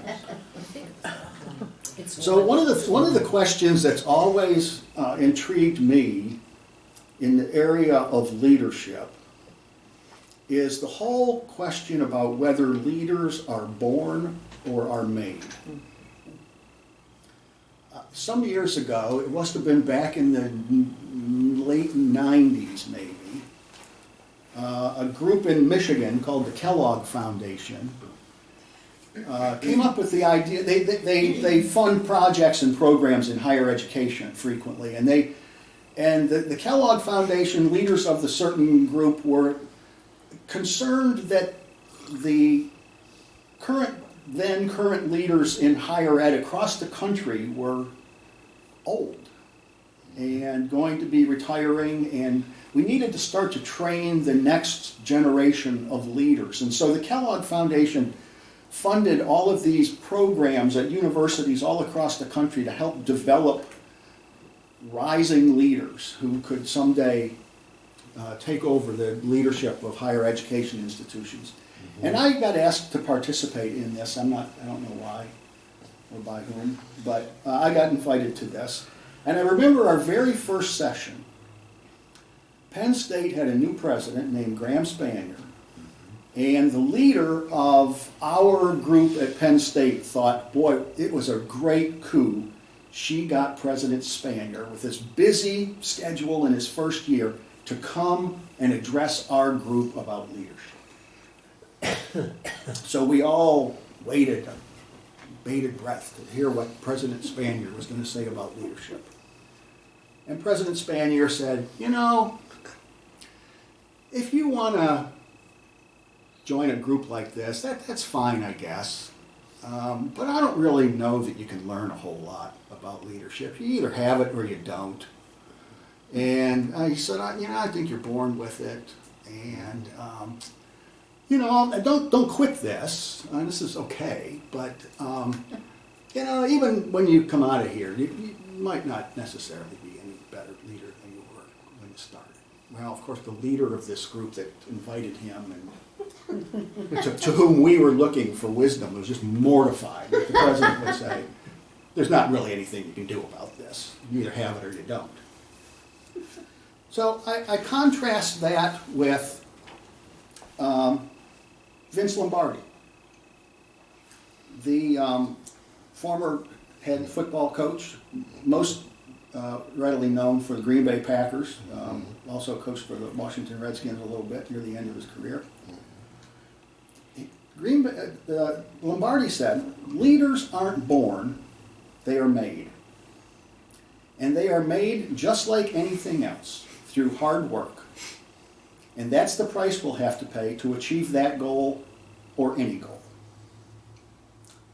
And so because I have found myself in some leadership positions, and because I don't think I was born with anything special, I have always leaned toward the philosophy that leaders can be made and are not born. Certainly things that, qualities that we are given at birth, genetically and so forth, can be a benefit, but I think there are a lot of people who just through hard work can do far more than they ever imagined that they could possibly do. And I'm sure you know people like that, and if you're like me, you might even be a person like that. I've not ever read a lot of the leadership literature.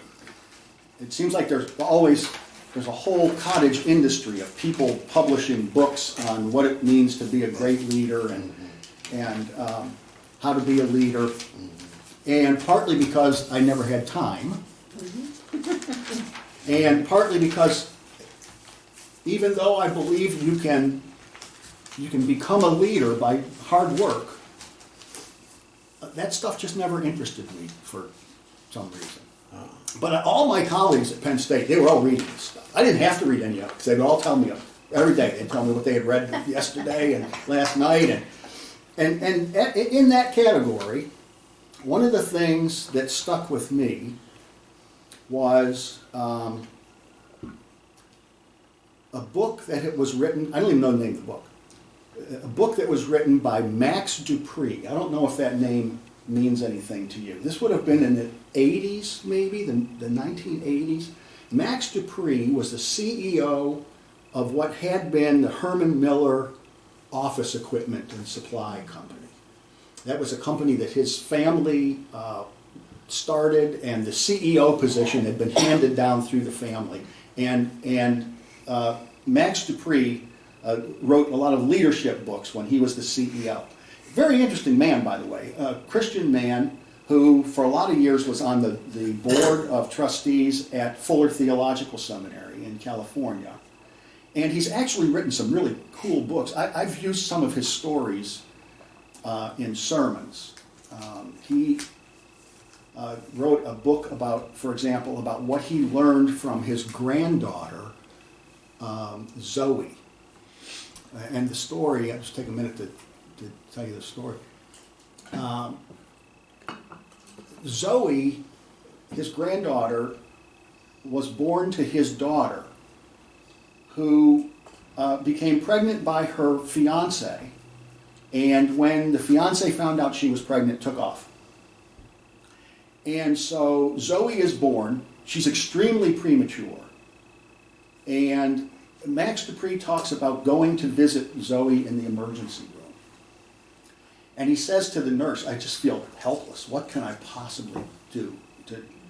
And she said, look, you're the head male in the family now, and you have to be the male presence in this baby's life. And so she says, what I want you to do is this. You're going to come to the hospital every day, and I just want you to take your finger and just rub it up and down her arms and her legs and say her name and tell her you love her. And you do that every day, and that's the contribution you can make. And I always think about that story when I think about the finger of God that comes down, calls us by name, touches us, and tells us of how much we are loved. So anyway, Max Dupree is an interesting person. He writes this very dry book about leadership that I didn't read. Leadership is an art. Yes. What's it called? Sue? Leadership is an art.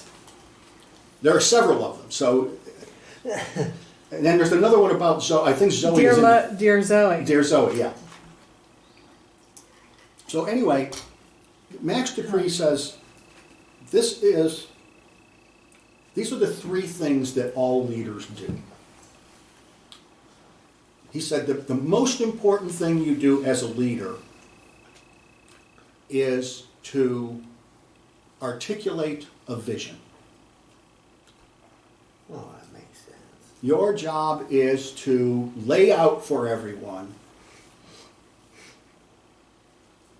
your vision and where we're going.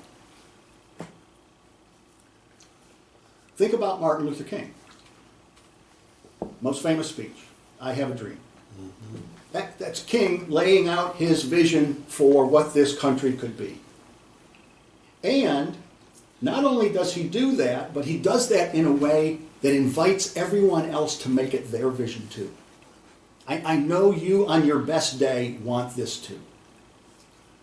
And it's a way that leads other people in to share and participate in the vision. So Max Dupree says the first thing that a leader does is articulate a vision. And then he says the last thing that a leader does is say thank you.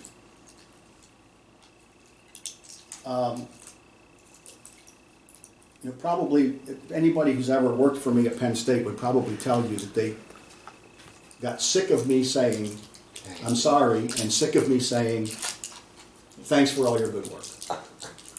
But I just smothered people with that. It's just like those people who hold the hand up and those people who lower the body, the nameless people who lower the body down in. You know, a lot of people do a lot of things, and a lot of people do thankless work. And it's called thankless because they never get thanked. And so I think there's some wisdom here. The last thing that a leader does is say thank you. Let people know they are appreciated, that you appreciate their effort, even when things didn't go the way you had hoped or we had anticipated. Let them know you appreciate their effort. Let them know you appreciate the contribution they're making. You know, being a coal miner's kid, I was raised in a family where I was taught that all labor is honorable. Right. You don't have to be a CEO or a president or a vice president, PhD or no D. No. All labor is honorable so long as you do it well and to the best of your ability. You know, I knew the names of every custodian in Old Main. I was vice president. I didn't have to bother with those people. Those people were my father. That was the kind of work my dad did. I wanted to know them. I wanted to know about their kids and their family. That stuff was really important to me because I wanted people to treat my father like that when he did that kind of work. And the fact of the matter is, if the building's not clean, we can do great work, but it overall reflects on the university. James Franklin, the football coach, just went to address all of the groundskeepers at Penn State to thank them for their work. Why? It's a lot easier to recruit people to a beautiful campus. And we know that's true for faculty and staff and students too. You do your best work in a beautiful environment. And Spanier always used to say, you know, if we're going to charge people a private tuition, we better look like a private school. And so those folks who rake leaves and stuff like that, they're making a huge contribution to the quality of life at Penn State. Nobody's job is too small. So the last thing a leader does is say thank you. And he says, in between the vision and the thank you, the leader is servant. Max Dupree is the guy who coined the phrase servant leadership. And part of what that means to me is that you are putting in an effort that makes the people around you know that you are not a superior to them, but you're a partner with them. There isn't any kind of work that we shouldn't be willing to do. No work should be beneath us. I can remember my first day in the president's office. I got a phone call from the collegian or something that wanted to know about me and the job. Before I could pick up the phone, the lady out in the front office answered the phone. She put the call through to my office. My secretary yells to me, "You're not taking that call!" I'm not? Why? We don't talk to the students. I said, we don't talk to the students. First of all, there's 50,000 of them out there. And they're sort of paying our tuition, our bill here, paying our salary. What do you mean we're not talking to the students? You're too busy for that. I said, I think that's part of the reason why I got the job is because I would work with students. And also just answering your own phone. People, you don't have to answer your own phone. Yeah, I've been doing it since my mom taught me how to answer the phone. I didn't answer my own phone. I was a little boy when I learned how to answer the phone. You don't get too old or too important to answer your own phone. So you articulate the vision, you say thank you, and in between, he says the leader is servant. And that leads me to, does anybody have anything? Interrupt me at any time. Well, I was just thinking as Jesus was servant. And as I said, Max Dupree's thinking is influenced by his Christian faith. So I'm sure that's one of the things that Father on Bonanza said he would never do. Ask anyone to do anything he wouldn't do himself. Yeah. All right, there you go. On Yeah. Bonanza. Yeah, I can't remember his name. Lauren Green. Those were good shows. Yeah. Good people. I was, You know, you're also describing the main reason we probably have the best military in the world. Okay, because they train the leaders to do these things. Mm-hmm. And then people follow them where they need to go. Uh-huh. Yeah. Yeah. I was gonna say about the saying thank you.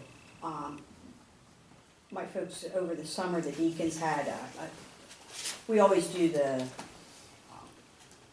food pantry, our food pantry, I mean, we're Clearfield County, we're Clearfield School District. And we have a lot of, we do great things as far as our churches for that. But over the summer, we had a special drive for health, or for hygiene items and paper products. Brought in like 2,000 and some individual items. I mean, we're talking 50 people. And I put a big thing in the bulletin, and I thanked them, and I thanked them. I had people coming up afterwards, and they say, you know, that was fun to buy that stuff for the people, and I'm so glad that we were able to help. Mm-hmm. And, you know, and it just encourages them to continue to give, and it gives them the recognition that they're helping people. Right. And they love to be thanked. How many times do we find ourselves in situations where we feel totally helpless? Yep. You know, and it's just to be able to do something that feels like you're helping to alleviate pain and make a contribution. I've discovered that when I'm willing to get down on my hands and knees and scrub the floor, a lot of other people are watching me and they're saying, oh, Right. okay, she's scrubbing the floor, well, I'll go scrub the cabinets down, or I'll go wipe the walls down, or when they see you in the trenches, so to speak. I mean, and I've got an old congregation, I'm on the regular cleaning list. and when they, I'm just part of the list. I'm just another person when on the they, list. when we do an activity and they see that I'm there and I'm willing, Yeah. it encourages them, I think. Yeah. Was it at George Bush's funeral? Am I remembering? Somebody said that somebody had, I think it was George Bush, had a sign on his desk that said, always preach the gospel, use words if necessary. Yes, yes. That was it, yeah. Yeah, just being a role model, just Yes, just showing people what you hope that they'll do and participating in it is a big thing. Well, I'm gonna throw out one more. Well, he read the vision that Jesus gave, the new earth, the new heaven. And Jesus talks about being a servant, Yeah. you know, and he sure as heck thanked people, you know. And I'm thoroughly enjoying you. And I heard you say Mom taught me and Dad showed me, and Yeah. you learned this from growing up. Yeah, absolutely. Like we all did. Yeah. Right? From growing up. And saying no, I wish I could learn to do that too, but I haven't learned to do that yet. My dad taught me a lot of things, and my mom did too, and Yes. not all of them I can share from the pulpit. Nor should you.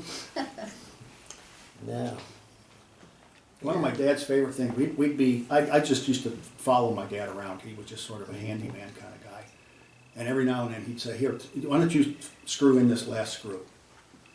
And then he would talk to me, he would say to me, pardon the language, but he would say to me, keep your ass behind you. Uh-huh. And Oh, I say- remember I'd say, that. It's always behind you. What do you mean? No, he says, you don't screw in a screw like this. You screw in a screw like this. Keep your ass behind you. My kids will say that was one of the things that I taught now. So here's another take on this. I don't know how I came across this, but it was quite some time ago. The person here is Bart Giamatti. I don't know if that name means anything to you. I always envied Bart Giamatti because for a while he had the greatest job in the world, I think. He was the commissioner of baseball, commissioner of Major League Baseball. And before that, he had a job that he was the president of Yale. But I don't care about that. I'm more interested he was the commissioner of baseball. But when he was the president of Yale, one year at the beginning of the year, he sent around a memo to all of the faculty and staff at Yale. And the memo said this. You know, we're talking about the question of whether leadership is taught or whether you're born with it. He's drawing a distinction between management and leadership. And he claims there's a significant difference. He says in this memo, management, you don't have to worry about. Management is the capacity to handle multiple problems, to neutralize various constituencies, and to motivate personnel. Leadership, on the other hand, is an essentially moral act, not as in most management. It is, he says, the assertion of a vision and not simply the exercise of a style. You know, I think that's why I never read any of the management books.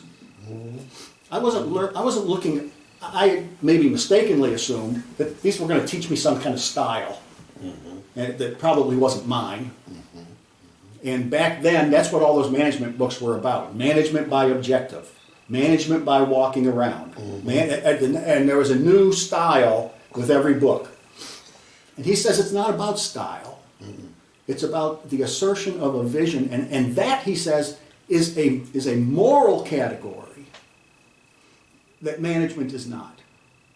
It's not just about organizing people and so on. So that was another quote that always stuck with me. I like that. Now I want to make the transition to time. How are we doing on time, by the way? 10 I want to make the transition to time, and I want to do that just by a couple things about Martin Luther King.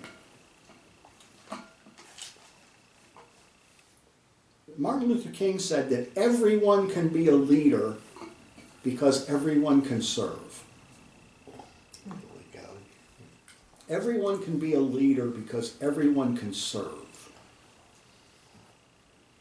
And part of what I hear in that, as I look around and see young people in our communities,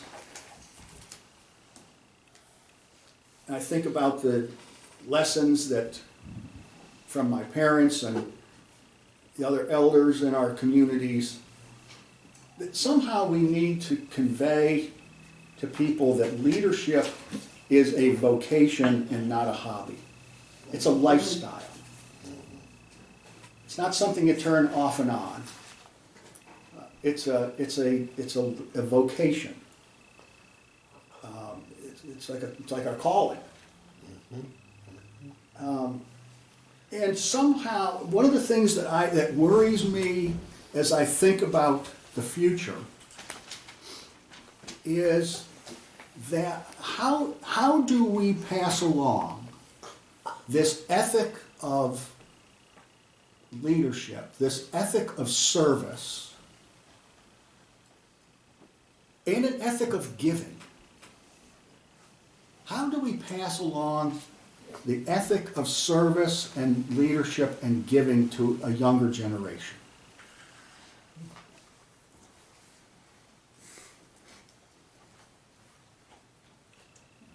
I don't know. I don't have an answer to that. I'd like to hear your thoughts. I know part of it has to do, Janet, with what you were saying is having them observe us is one way. But how do we pass that along in such a way that they get it rather than thinking, well, you're gonna do that so I don't have to.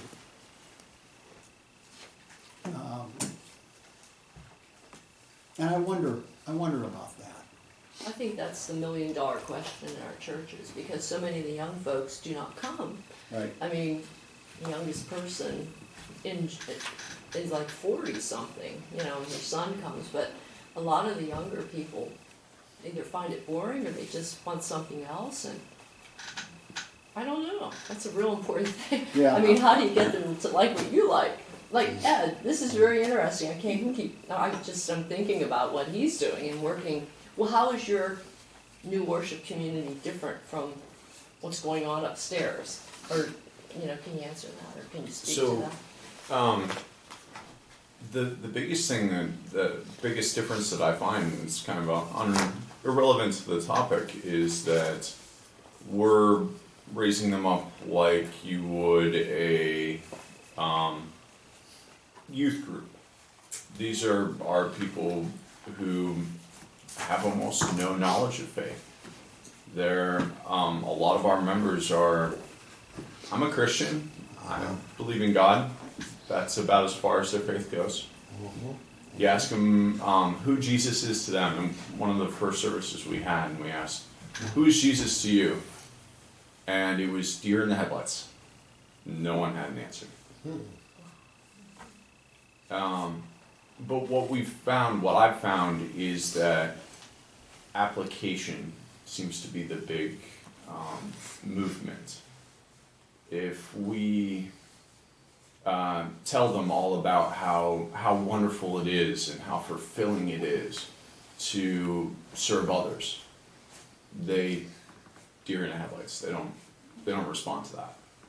But if we go out and do mission in our neighborhood and start, actually exercising that faith, I get a decent response for that. So it seems like application is the key. As far as applying leadership, that comes a difficult territory, because you don't want to put people who are just now realizing their faith into leadership positions. Sure. But it's a bridge we'll cross as we build on.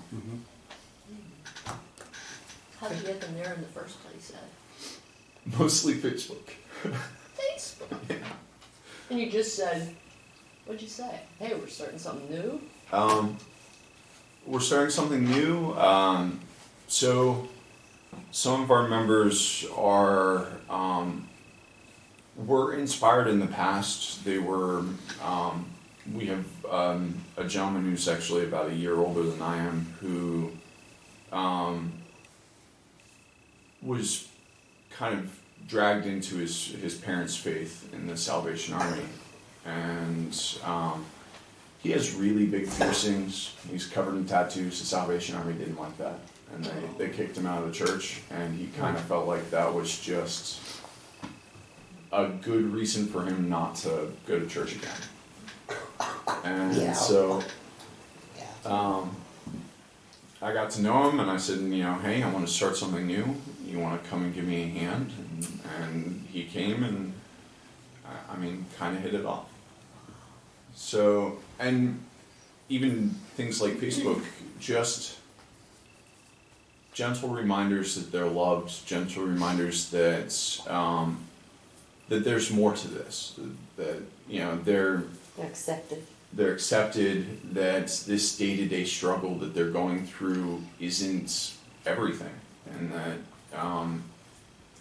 when we build this community and they feel that connection to others and they feel that connection to God, that it makes living paycheck to paycheck, or trying to figure out how you work a full-time job while having multiple kids in the house, and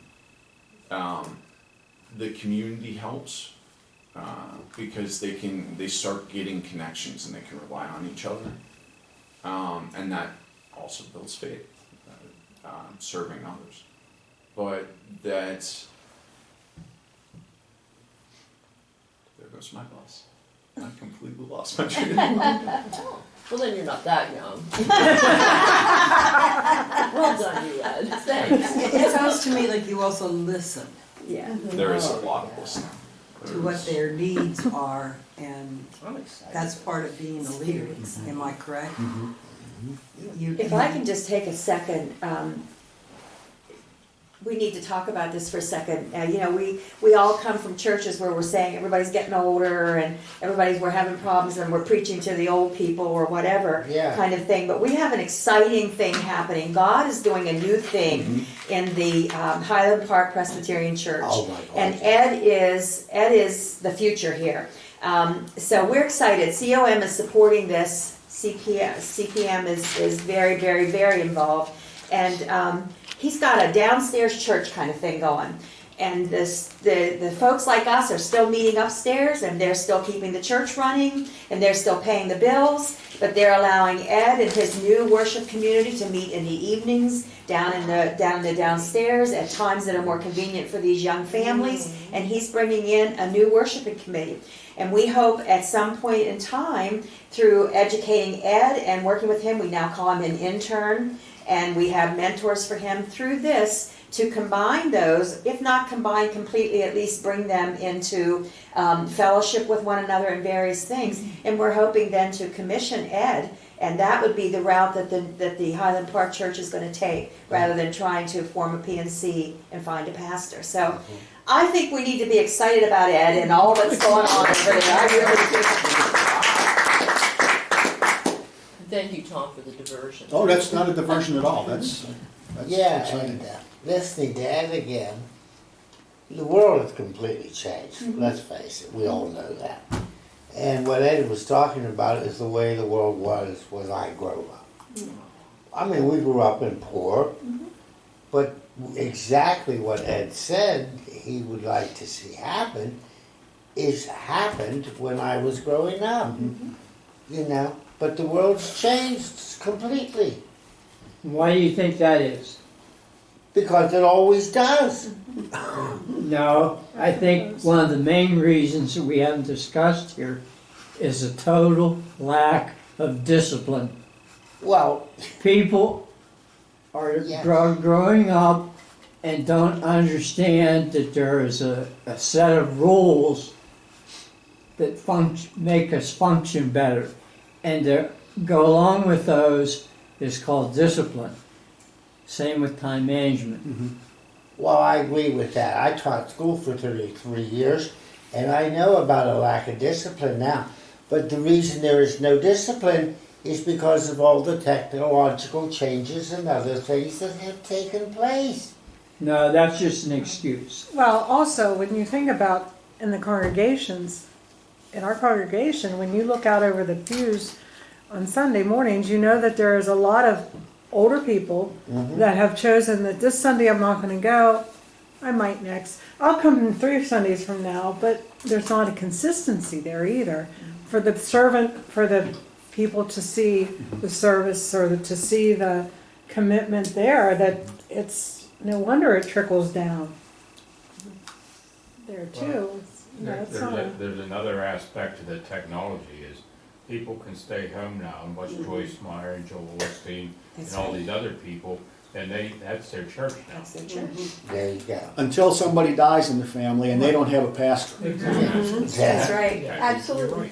And that's been And then they a start constant concern of mine, is to show them that, you know, you can get more out of church than just hearing a sermon on Sunday Yes. morning or Sunday Yes. evening. That we're really focused, especially right now, as we start to develop on building community Yes.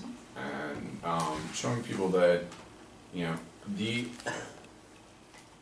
just doing home visits for the younger generation, the reaction that I get is amazing. Yes. Somebody tells me they're not feeling well, that, they can't come to service, and go visit them the next day and sit with them and pray with them and talk about what they missed, and Yes. the reaction has been, Fantastic. it's been amazing. Amazing. I have two great teenage nephews. One's 20 and one's 16. Every one of their friends comes from a separated family.